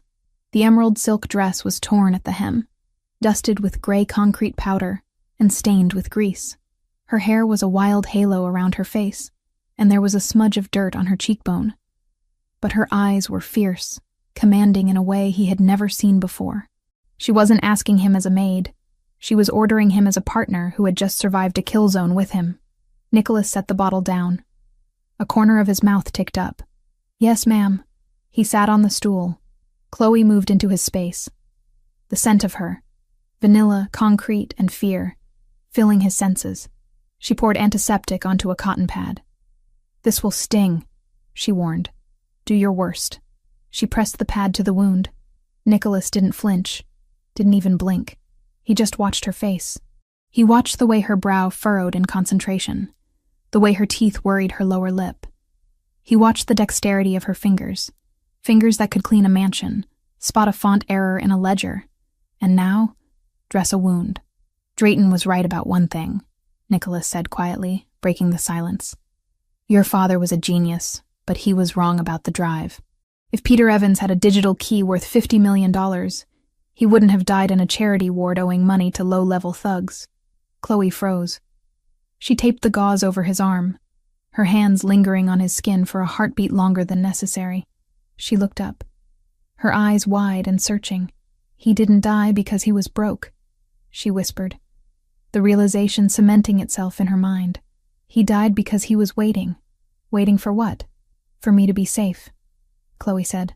She stepped back, pacing the small area of the kitchen floor, her mind racing faster than it ever had during the ambush. He knew Drayton was watching him. If he tried to sell the key, they would have seen the movement. They would have come for me to get to him, so he hid it. He hid it somewhere he knew they wouldn't look, Because they don't respect art. They only respect hardware. The paintings, Nicholas said. He stood up, testing the movement of his arm. You said he started painting 6 months before he died. He was terrible at it, Chloe said, a hysterical little laugh bubbling up. God, he was awful. He painted these chaotic, abstract messes, layers and layers of acrylic paint, slathered on top of each other. He called it his noise phase. I told him to stick to coding. I almost threw them out when I was evicted, but they were the last thing he touched. So I kept them. Where are they? Nicholas asked. The predator was back in his eyes, the sharp, calculating look of a man who smells blood in the water. In the basement storage, Chloe said, next to the winter decorations. Show me. They didn't take the elevator. They took the stairs, moving with a synchronized urgency. They descended past the living quarters, past the gym, down into the climate-controlled belly of the building where Nicholas kept the things he didn't need but couldn't destroy. The storage room was vast, lined with metal shelving. Chloe moved straight to the back, pushing aside a stack of plastic bins. There, leaning against the wall, wrapped in brown butcher paper, were 4 large canvases. She tore the paper off the first one. Nicholas stared at it. It was objectively a disaster, a riot of clashing colors, violent reds, muddy browns, electric blues, swirled together in a way that suggested frustration rather than inspiration. There was no form, no subject, just noise. It looks like a migraine, Nicholas observed dryly. It's not art, Chloe murmured, running her hand over the textured surface. It's data. He used to talk about steganography, the practice of concealing a message within another message. He said the best hiding place is something so ugly, nobody wants to look at it twice. How do we read it? Nicholas asked. If it's painted over, the data is physical. Is it under the layers? No, Chloe said. She turned to him. Do you have a UV light? Or a blue light scanner? He used to mix fluorescent compounds into his pigments. He said he liked the way they glowed in the dark of the code. I have a forensic light source in the safe room, Nicholas said. Ethan uses it to sweep for biologicals. He left and returned 2 minutes later with a heavy, handheld device. He handed it to Chloe. Do the honors. Chloe took the heavy light. Her thumb hovered over the switch. If she was wrong, her father really was just a gambling addict who died leaving her nothing but debt. If she was wrong, the last hour of gunfire and terror was for nothing. She flicked the switch. The room plunged into semi-darkness as the powerful ultraviolet beam cut through the air. She swept the light over the first painting. Nothing happened. Just the dull fluorescence of cheap acrylic paint. Her heart sank. Maybe I'm wrong. Maybe it was just noise. Try the next one, Nicholas commanded softly. He was standing right behind her, his presence a solid wall of heat and support. Don't stop. Chloe moved to the second canvas. Nothing. She moved to the third. A mess of grays and blacks. Nothing. It has to be here, she whispered, panic rising. She turned to the fourth canvas. It was the smallest one, a swirl of deep forest greens and blacks. Green. The color he had told her to wear, the color of her eyes. She raised the light. The beam hit the canvas. Instantly, the painting vanished.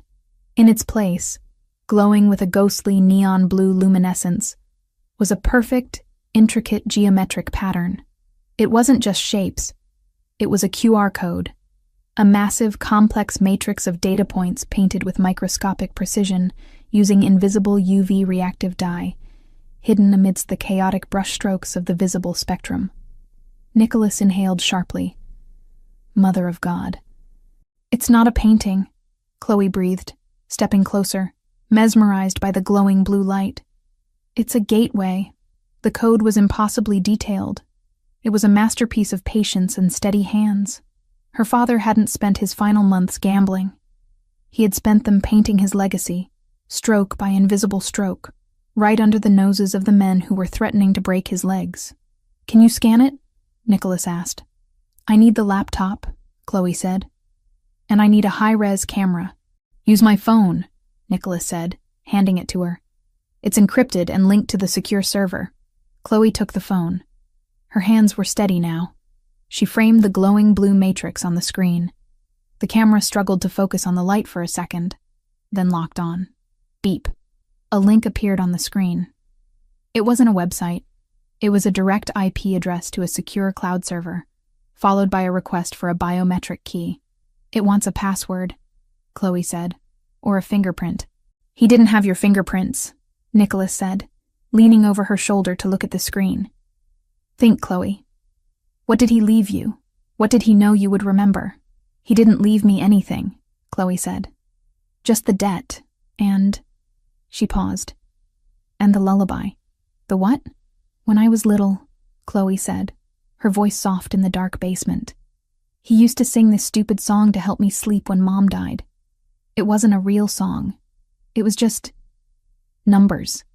He made it a rhyme. 0, 1, 1, 2, 3, 5. Fibonacci," Nicholas said. "Again." "No," Chloe shook her head. "That's the start. But the end? The end was always the date he met my mother. August 14th, 1996. She typed in the numbers.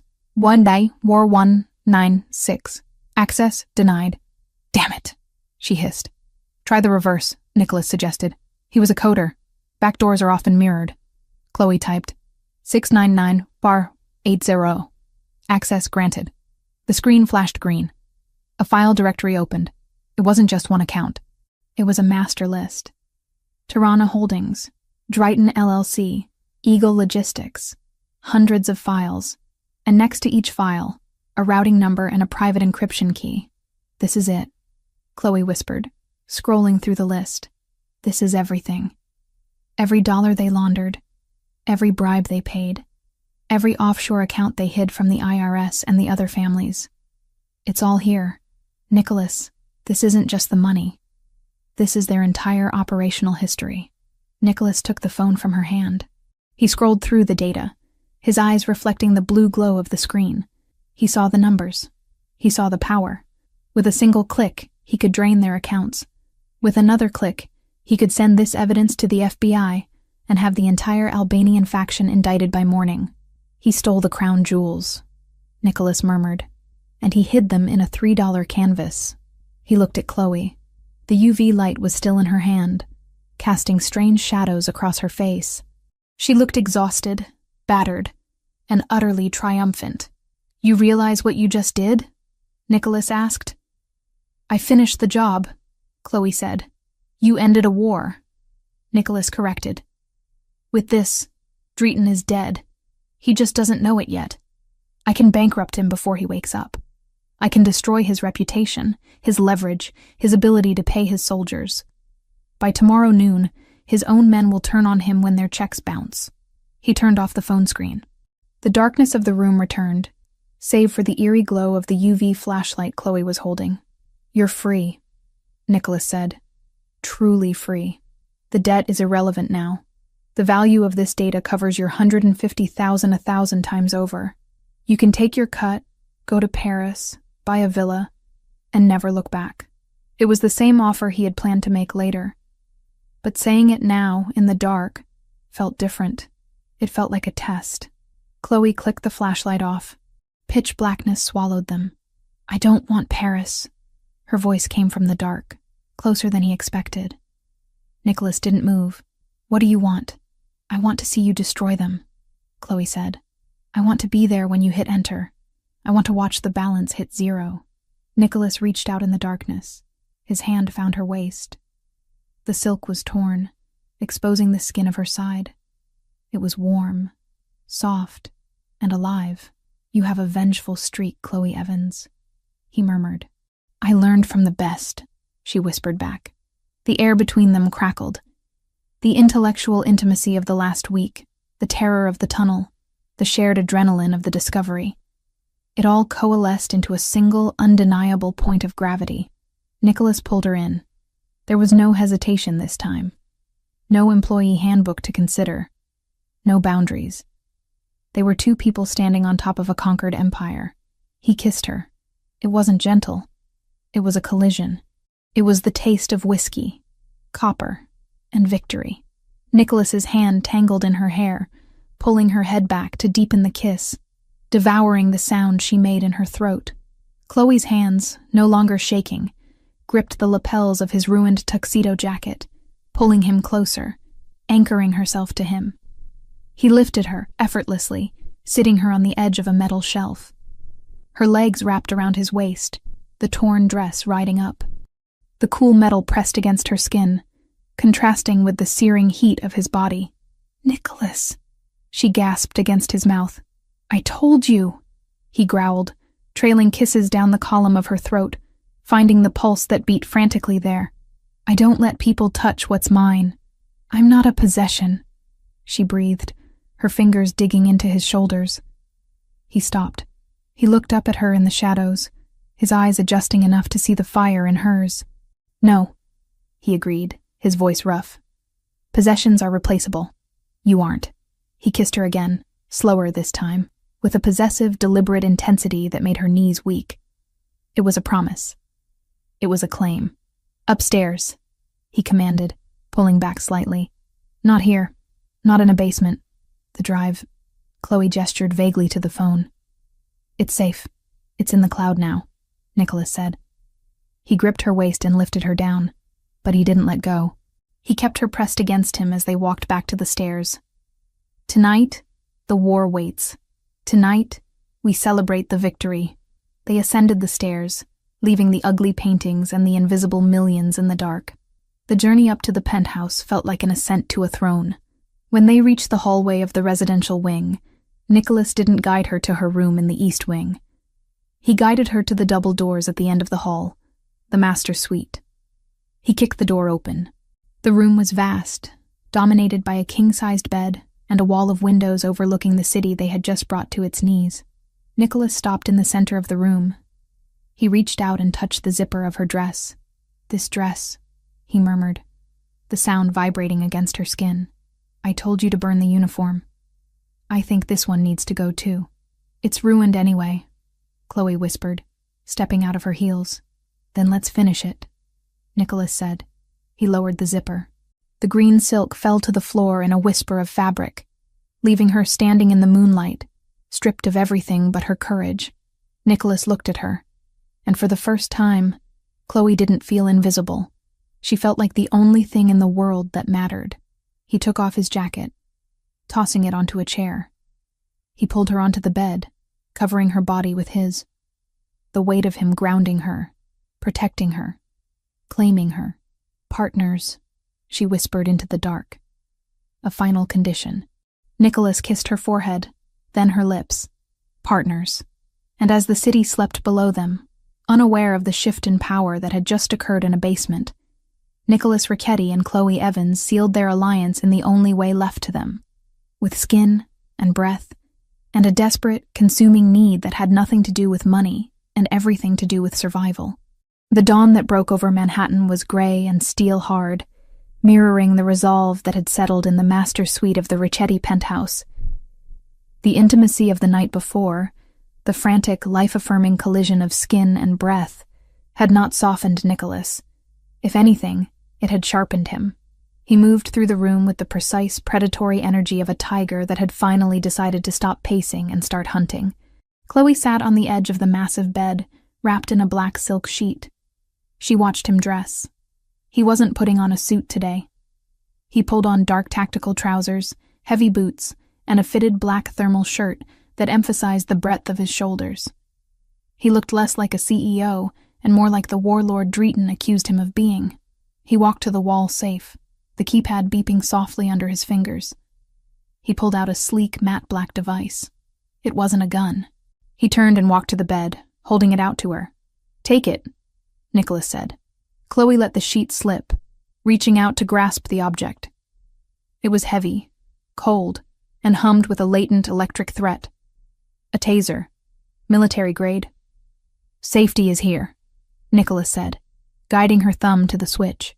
His voice was low, devoid of the softness he had shown her in the dark hours of the morning. "Flick it down. Aim for the center mass. If he's close, shove it into his neck. Hold the trigger for 5 seconds. Do not let go until he drops. Do you understand?" "I understand," Chloe said, testing the weight of it in her hand. 5 seconds. It will feel like a lifetime, Nicholas warned. But if you hesitate, if you flinch, he will take it from you. I won't flinch. Nicholas studied her. She was bruised, her hair was a mess, and she was holding a weapon. But she didn't look afraid. She looked ready. He nodded, satisfied, and turned back to the safe to retrieve his own equipment. A pair of suppression-ready handguns, and a small silver USB drive. The drive, Chloe noted. A decoy, Nicholas explained, slipping it into his pocket. It's loaded with a rootkit virus. If they plug it in, it fries their hardware, but they won't get the chance to plug it in. The goal isn't to give them data. The goal is to keep them in the room long enough for the cavalry to arrive. The FBI? My contacts at the Bureau received an anonymous tip 10 minutes ago, Nicholas said, checking his watch. Encrypted files linking Drayton's crew to human trafficking, narcotics, and the attempted murder of a prominent businessman last night, along with GPS coordinates for a meeting taking place at 10 a.m. in the Navy Yard. You're turning him in, Chloe said, standing up and letting the sheet fall to the floor. She walked to the closet where her new clothes, the ones Nicholas had ordered for her new station, were hanging. She chose black jeans and a dark turtleneck. Practical, invisible, lethal. I'm not just turning him in, Nicholas corrected. I'm hand-delivering him. Drayton is slippery. If I just send the data, he flees to Albania. He disappears. I need him pinned down. I need him holding the smoking gun when the doors get kicked in. And I'm the bait, Chloe said. She pulled the jeans on, wincing slightly as the fabric brushed against a bruise on her hip from the car crash. Nicholas stopped. He walked over to her, gripping her shoulders. You are not bait. You are a participant. I told you I could do this alone. You insisted on coming. Because he needs to see me, Chloe said, looking up at him. He thinks I'm weak. He thinks I'm a scared little maid hiding behind her daddy's debt. If I'm not there, he gets suspicious. If I'm there, he gets arrogant. And arrogance makes him sloppy. Nicholas stared at her, a fierce pride burning in his chest. You're right. But know this. If things go sideways, if the Bureau is late, if Drayton decides to shoot before he talks, I will put a bullet in him. I don't care about the law. I care about you walking out of that warehouse. I know, Chloe said. She slipped the taser into the waistband of her jeans, covering it with her shirt. Let's go finish this. The drive to the Brooklyn Navy Yard was silent. Ethan drove the backup car, a nondescript sedan this time, not the armored SUV, which was currently being scrapped to hide the evidence of the firefight. Nicholas drove the lead car, a vintage muscle car that roared with American aggression. The Navy Yard was a graveyard of industry, a sprawling complex of rusting cranes, dry docks, and hollowed-out warehouses that smelled of salt water, diesel, and decay. It was neutral ground, theoretically. In practice, it was a place where screams were swallowed by the wind coming off the East River. They pulled up to Warehouse 4B. It was a cavernous brick structure with shattered windows high up near the roofline. A single black van was parked out front. He's here, Nicholas said, killing the engine. He looked at Chloe. Last chance to stay in the car. Not happening, Chloe said. She opened her door before he could argue. The wind off the river was biting, whipping Chloe's hair across her face. She pushed it back, lifting her chin. She walked beside Nicholas, not behind him. They moved in sync, their footsteps echoing on the cracked concrete. The warehouse door rolled open with a screech of rusted metal. Inside, the space was vast and shadowed, illuminated by shafts of dusty light cutting through the gloom. In the center of the open floor, standing by a folding table, was Drayton. He was flanked by 4 men, the remnants of his crew after the tunnel ambush. He wore a bandage on his cheek where glass must have cut him, and his leather jacket creaked as he crossed his arms. He smiled when he saw them. It was a smile of oil and malice. "The happy couple," Drayton called out, his voice bouncing off the metal walls. "I'm surprised, Ricchetti. I didn't think you'd bring her. I thought you'd lock her in a tower." "She wanted to say goodbye," Nicholas said calmly, stopping 10 yards from the table. He didn't raise his hands. He stood with his arms loose at his sides, his jacket unbuttoned to reveal the shoulder holster. It was a statement. "I am armed, and I am not hiding it. Brave, Drayton sneered. He looked at Chloe, his eyes raking over her form with a disgusting familiarity. You look different, cleaner. Did he buy you new clothes? Did he fix your hair? You're still just a rat's daughter, Chloe. You can dress it up, but you still smell like debt. Chloe felt a spike of cold rage, but she forced her face to remain blank. I have what you want, Drayton. Do you? Drayton uncrossed his arms. Step forward. Let me see it. Nicholas moved to intercept, but Chloe put a hand on his arm. It's okay, she murmured. She stepped forward, alone. She stopped 5 feet from the table. She reached into her pocket and pulled out the silver USB drive. It glinted in the dim light. The master key, she lied, her voice steady. The encryption codes for the offshore accounts, the routing numbers, the blackmail files, it's all here. Drayton's eyes widened. Greed, naked and ugly, washed over his face. He licked his lips. Hand it over. The debt is cleared, Chloe said, holding the drive tight. You take this, and you vanish. You never say my name again. You never come near me again. Or Nicholas destroys you. Drayton laughed. Destroy me? With what? I have the leverage now. He gestured to his men. They raised their assault rifles, aiming them at Nicholas. You think you're in a position to negotiate, little girl? You're in my house now. We had a deal, Nicholas said, his voice dropping to a dangerous rumble. The drive for peace. Deals change, Drayton said. He stepped around the table, moving toward Chloe. I take the drive. I kill you, Ricchetti, because you're a nuisance. And I take the girl. She's proved she's useful. Maybe she can find more lost treasures for me. He was close now. Too close. He was breaking the perimeter. Give it to me, Drayton demanded, reaching out his hand. Chloe looked at the drive, then at Drayton. She saw the confidence in his eyes, the absolute certainty that he had won. Okay, she whispered. She tossed the drive. It wasn't a gentle toss. She threw it high, over his head, toward the back of the warehouse. What the... Drayton's head snapped up, his eyes following the silver arc of the metal. His reflex was to lunge for it, to catch the fortune before it hit the dirty floor. In that split second of distraction, Chloe moved. She didn't run away. She stepped in. She closed the distance between them in a single stride. Her hand went to her waistband. She drew the black device Nicholas had given her. She didn't hesitate. She didn't think about the morality of it. She thought about Mrs. Moretti. She thought about the rain. She thought about the tunnel. She jammed the prongs of the taser into the side of Drayton's neck. Drop, she hissed. She pulled the trigger. The sound was a sharp, electrical crackle, like a whip snapping. Drayton's body went rigid. His eyes rolled back in his head.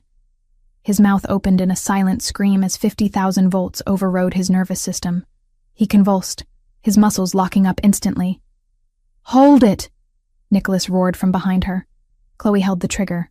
1, 2, 3, 4, 5. Drayton crumbled. He didn't slump. He fell like a cut tree, hitting the concrete face first with a sickening thud. Chaos erupted. Drayton's men shouted, swinging their rifles toward Chloe. But Nicholas was already moving. He didn't fire at them. He fired at the ceiling. 3 rapid shots that boomed like cannon fire in the enclosed space. FBI, drop your weapons. The shout didn't come from Nicholas. It came from the massive bay doors at the rear of the warehouse, which shattered inward as an armored Bearcat vehicle rammed through the metal. At the same moment, the skylights above exploded inward. Ropes dropped. Men in tactical gear rappelled down, their laser sights cutting through the dust. Federal agents on the ground, now! The confusion was absolute. Drayton's men froze. They were thugs, bullies, not soldiers. Faced with a sudden, overwhelming force of federal agents, their survival instinct kicked in. They dropped their rifles. They raised their hands. Nicholas didn't wait to watch the arrest. He sprinted to Chloe. She was standing over Drayton's twitching body, the taser still in her hand, her chest heaving. She looked wild. Nicholas grabbed her arm. Move! Back exit! He pulled her away from the center of the room, just as a flashbang grenade detonated near the front entrance to disorient the remaining guards. The world turned white and ringing. Nicholas navigated the chaos by memory. He dragged Chloe behind a stack of shipping crates, moving toward a small fire door hidden in the shadows of the west wall. He kicked the bar, and the door flew open. They spilled out into the alleyway behind the warehouse. The air was cool and smelled of the river. The noise of the raid, shouts, boots on metal, the barking of orders, was muffled behind them. They didn't stop. Nicholas led her down the alley, weaving through a maze of dumpsters and old machinery. They ran until they reached a chain-link fence that had been cut open previously. Nicholas's prep work. They slipped through the gap. Only then, with the warehouse 2 blocks behind them and the sound of sirens converging on the location from every direction, did Nicholas slow down. He pulled Chloe into the alcove of a brick building, pressing her against the wall to check her. "Are you hurt?" he demanded, his hands framing her face, his eyes searching hers. "Did he touch you?" Chloe was breathless, her pupils blown wide with adrenaline. She looked down at her hand. She was still gripping the taser so hard her knuckles were white. "I got him," she whispered, a fierce grin breaking across her face. "Nicholas, I dropped him." "You did," Nicholas breathed, a laugh escaping him, a sound of pure relief and incredulity. "You baited him, you distracted him, and you took down a cartel boss. He looked so surprised," Chloe said, her voice shaking now, the reality hitting her. "He didn't think I would do it." "He underestimated you," Nicholas said. "Everyone does. That is your superpower." He gently pried the taser from her fingers, safetied it, and shoved it into his pocket. Then he pulled her into him, wrapping his arms around her tightly, burying his face in her hair. He held her as if she were the only solid thing in a spinning world. "The FBI will find the real drive on him," Nicholas murmured against her ear. "I planted the original data, the one you decoded, in his jacket pocket while he was convulsing on the floor. When they search him, they'll find the proof of everything. He's gone, Chloe. He's buried under a mountain of federal charges. He will never see sunlight again." Chloe pulled back slightly to look at him. "You planted it? When?" "I have fast hands," Nicholas smirked. "And you gave me a 5-second window." "Partners," Chloe reminded him. "Partners," he agreed. They stood there for a moment, listening to the distant wail of sirens that signaled the end of Chloe's nightmare. The debt was gone. The threat was caged. The invisible shackles that had bound her to a life of fear had been broken, not by a prince saving a damsel, but by a woman wielding lightning in her hand, and a man who trusted her enough to let her use it. "Where do we go now?" Chloe asked. "Back to the penthouse?" Nicholas looked at her. He saw the grease on her cheek, the fierce light in her eyes, the way she stood tall despite the exhaustion. He realized that the penthouse, the fortress he had built to keep the world out, was no longer enough. She deserved more than a cage, even a gilded one. "Not yet," Nicholas said. "Ethan has the car waiting 3 blocks south. We're going to get breakfast." Chloe blinked. "Breakfast? We just raided a warehouse." "Exactly," Nicholas said, taking her hand. "And I seem to remember you owe me a burger. Or was it lobster?" "Pancakes," Chloe decided, squeezing his hand. "I want pancakes. With strawberries." "Done," Nicholas said. They walked out of the alcove and onto the street. They walked away from the sirens, away from the smoke, and away from the past. They walked like 2 people who owned the city, not because they ruled it with fear, but because they had conquered it together. The sun finally broke through the gray clouds, casting a long golden shadow ahead of them. Chloe Evans, the maid who stole leftovers, was gone. Beside the Mafia boss walked Chloe Evans, the partner, the strategist, the survivor. And as Nicholas opened the car door for her, he knew that the real story wasn't about how he saved her. It was about how she had woken him up. The dust had settled over New York, but the air inside the Ricchetti penthouse felt heavier than it had during the storm. 3 days had passed since the raid on the Navy Yard. 3 days since the FBI had dragged a convulsing Drighton out of a warehouse, effectively dismantling the Albanian threat that had shadowed the city's underbelly for a decade. The news cycles were full of it.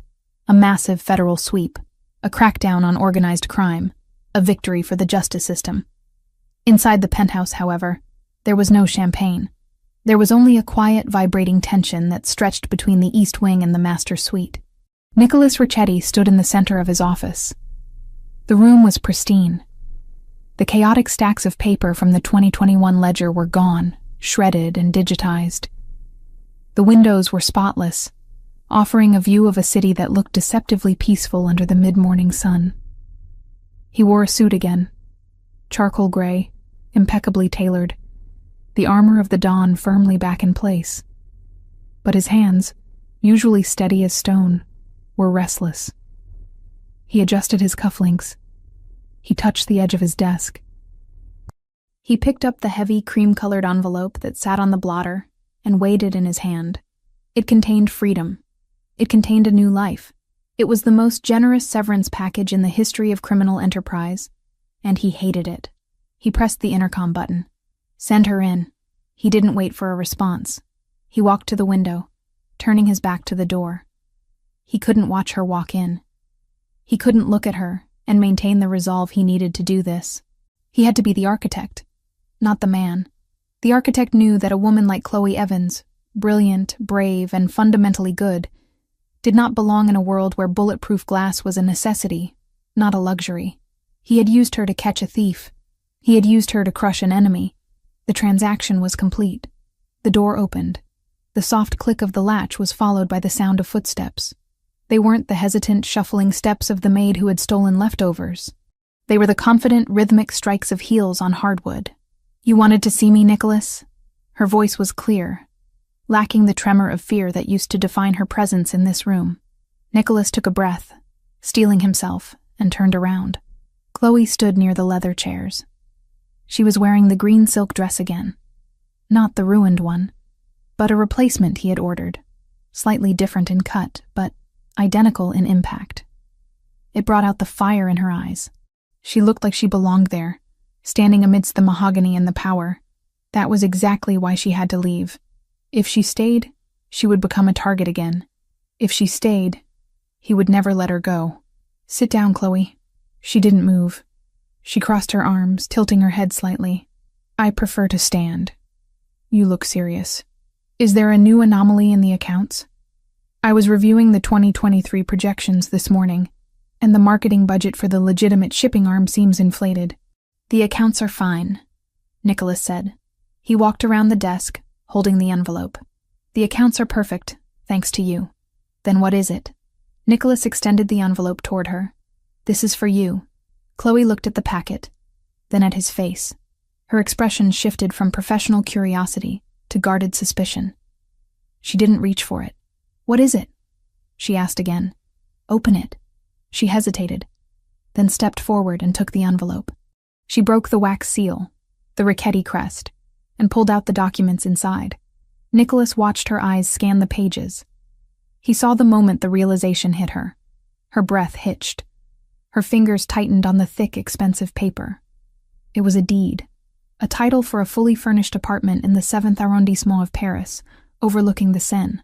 Beneath it was a bank draft for $2 million, listed as a consulting bonus. And beneath that, a complete expungement of her debt, notarized and filed. "Paris," she whispered.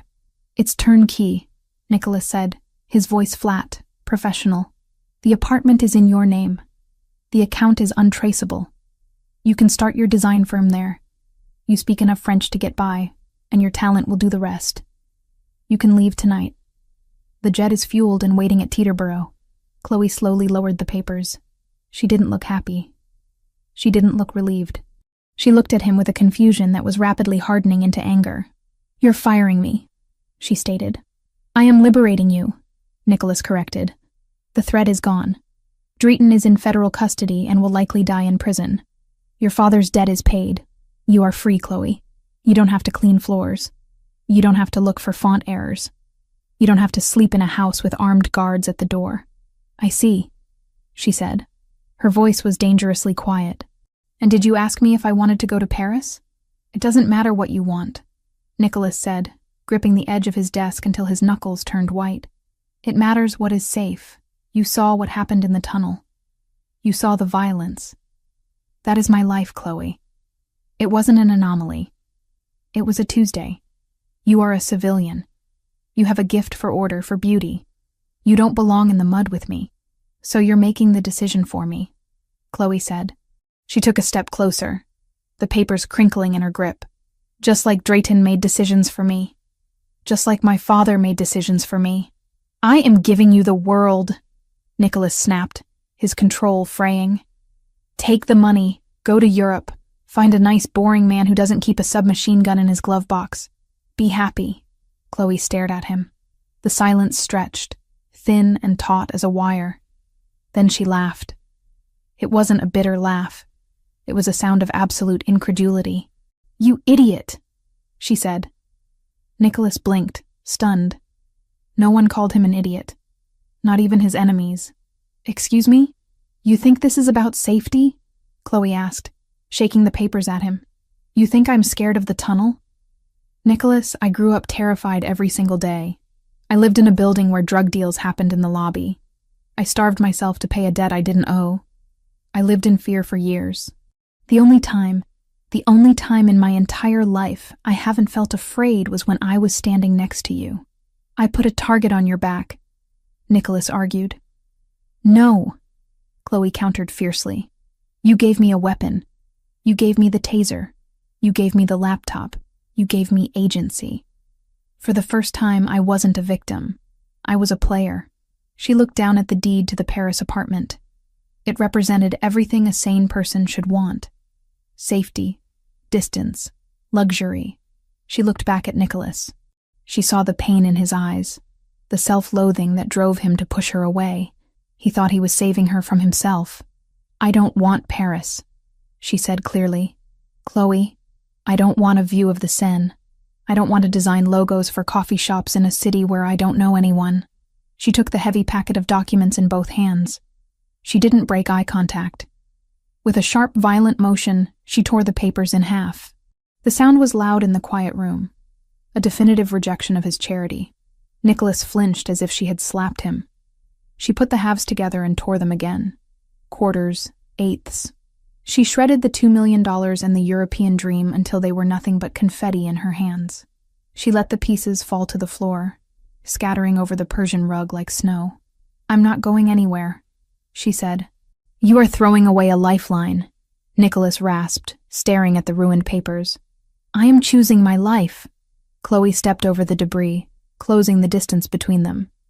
She stopped inches from him, invading his space, forcing him to acknowledge her not as a liability, but as an equal. I spent my whole life cleaning up other people's messes. My father's mess, the Drayton mess, even your mess in the archives. I'm good at it, Nicholas. I see the patterns you miss. You need me. I don't need anyone, Nicholas lied, but his voice lacked conviction. Liar, Chloe whispered. She reached out and placed her hand on his chest, right over his heart. She could feel it hammering against his ribs, betraying his stoic facade. You need someone who knows the code.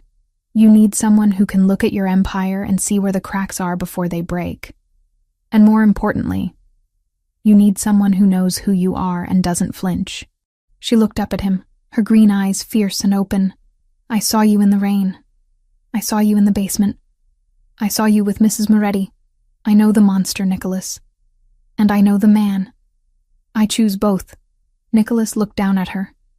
He felt his defenses crumbling, brick by brick. He had spent years building walls to keep people out, to keep himself isolated and efficient. But this woman had simply walked through them, armed with nothing but a Tupperware container and a brilliant mind. It's dangerous, he warned one last time, a desperate attempt to be noble. It will never be safe. There will always be another Drayton, another war. Then we fight it, Chloe said. Together. I don't want to be kept in a tower, Nicholas. I want to help you build the walls. She grabbed his lapels, pulling him down toward her. I'm not the maid anymore. I'm not the victim. I'm the partner. Accept it. Nicholas let out a long, shuddering breath. He raised his hands and cupped her face, his thumbs tracing the line of her jaw. He looked at the mess on the floor, the millions of dollars she had destroyed just to stay with him. You are insane, he murmured, admiration coloring his tone. Absolute chaos. I learned from the best, she smiled. Okay, Nicholas whispered. He lowered his forehead to rest against hers. No Paris, no exit strategy. You stay, you work, you fight. And I love, Chloe added softly. I do that too. Nicholas froze for a second, then crushed her mouth to his. It wasn't the desperate kiss of the tunnel, or the hungry kiss of the basement. It was a seal, a vow. It was the acceptance of a future he hadn't thought he was allowed to have. I love you, he growled against her lips. God help me, I love you. He lifted her up, setting her on the edge of the obsidian desk, pushing aside the monitors and the ledgers. The business could wait. The empire could wait. The only thing that mattered was the woman who had looked at his dark, violent world and decided it was worth saving. Epilogue. 9 months later, the penthouse was no longer silent. It hadn't been silent for months. The East Wing, once a sterile corridor of guest rooms, had been converted. One room was now a high-tech design studio, filled with 3 monitors, a drawing table, and servers that hummed with the data of Richetti Global Ventures. The room next to it, however, was the source of the noise. It was being painted. Nicholas Richetti stood in the doorway, his shoulder leaning against the frame, watching the chaos. He was holding a tablet, reviewing the quarterly earnings, up 40% since the restructuring of the logistics division. But his eyes weren't on the numbers. They were on Chloe. She was standing in the center of the room, directing 2 terrified interior decorators. She was wearing loose, comfortable linen pants and one of Nicholas's dress shirts that she had commandeered, the sleeves rolled up to her elbows. Her hair was in a messy bun, a pencil stuck through it. And she was visibly, undeniably pregnant. Her hand rested absent-mindedly on the curve of her stomach as she pointed at the wall. No, she was saying firmly. That shade of yellow is too aggressive.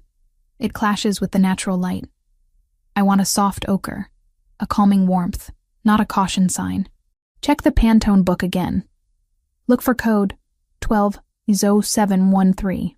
Yes, Mrs. Richetti, the decorator stammered, scrambling to find the swatch. Nicholas smiled. He loved it when she went into full art director mode. She ran the house and the business with the same terrifying efficiency she had once applied to cleaning his kitchen. The staff adored her. Mrs. Moretti, who had been moved into a premium assisted living facility in Manhattan, paid for by the Richetti Family Trust, visited every Sunday for tea, treating Nicholas like a grandson she needed to fatten up. Even Ethan had softened, terrified of crossing the boss's boss, as he now called Chloe behind her back. Chloe turned and saw him standing there, her face lit up. The fatigue of the 3rd trimester vanished, replaced by a radiant energy that still managed to knock the wind out of him every time he saw it. Don't just stand there, she teased, waddling slightly as she walked toward him. Tell them I'm right about the yellow. You're right about everything, Nicholas said, straightening up and walking to meet her. I learned that lesson the hard way. He placed a hand on her stomach. As if on cue, a strong kick pushed against his palm. He's awake, Nicholas said, his voice dropping to a whisper. She, Chloe corrected, placing her hand over his. I'm telling you, it's a girl. She's stubborn. She kicks whenever I look at a spreadsheet with bad formatting. If she's anything like her mother, I'm in trouble, Nicholas murmured. He leaned down and kissed her. A slow, lingering connection that made the decorators awkwardly busy themselves with paint samples. How are the numbers? Chloe asked, nodding at the tablet. Better than ever, Nicholas said. The rebranding of the logistics arm is complete. The legitimate revenue streams have finally overtaken the legacy operations. We're clean, Chloe. Or as clean as we can be. Good, she said. I don't want our daughter worrying about federal raids. I want her worrying about color theory and calculus. She will have everything, Nicholas promised. She will never know what it means to be hungry. She will never know what it means to be afraid. She'll know resilience, Chloe said firmly. We'll teach her that. We'll teach her that if you don't like the pattern, you fix it. Nicholas looked at his wife. He thought about the night he found her stealing roast beef in the dark. He thought about the rain, the debt, the fear. It felt like a different lifetime, lived by different people. He took her hand, squeezing it gently. The ring on her finger, a vintage emerald set in platinum, caught the light. "Lunch?" he asked. Chloe's eyes sparkled.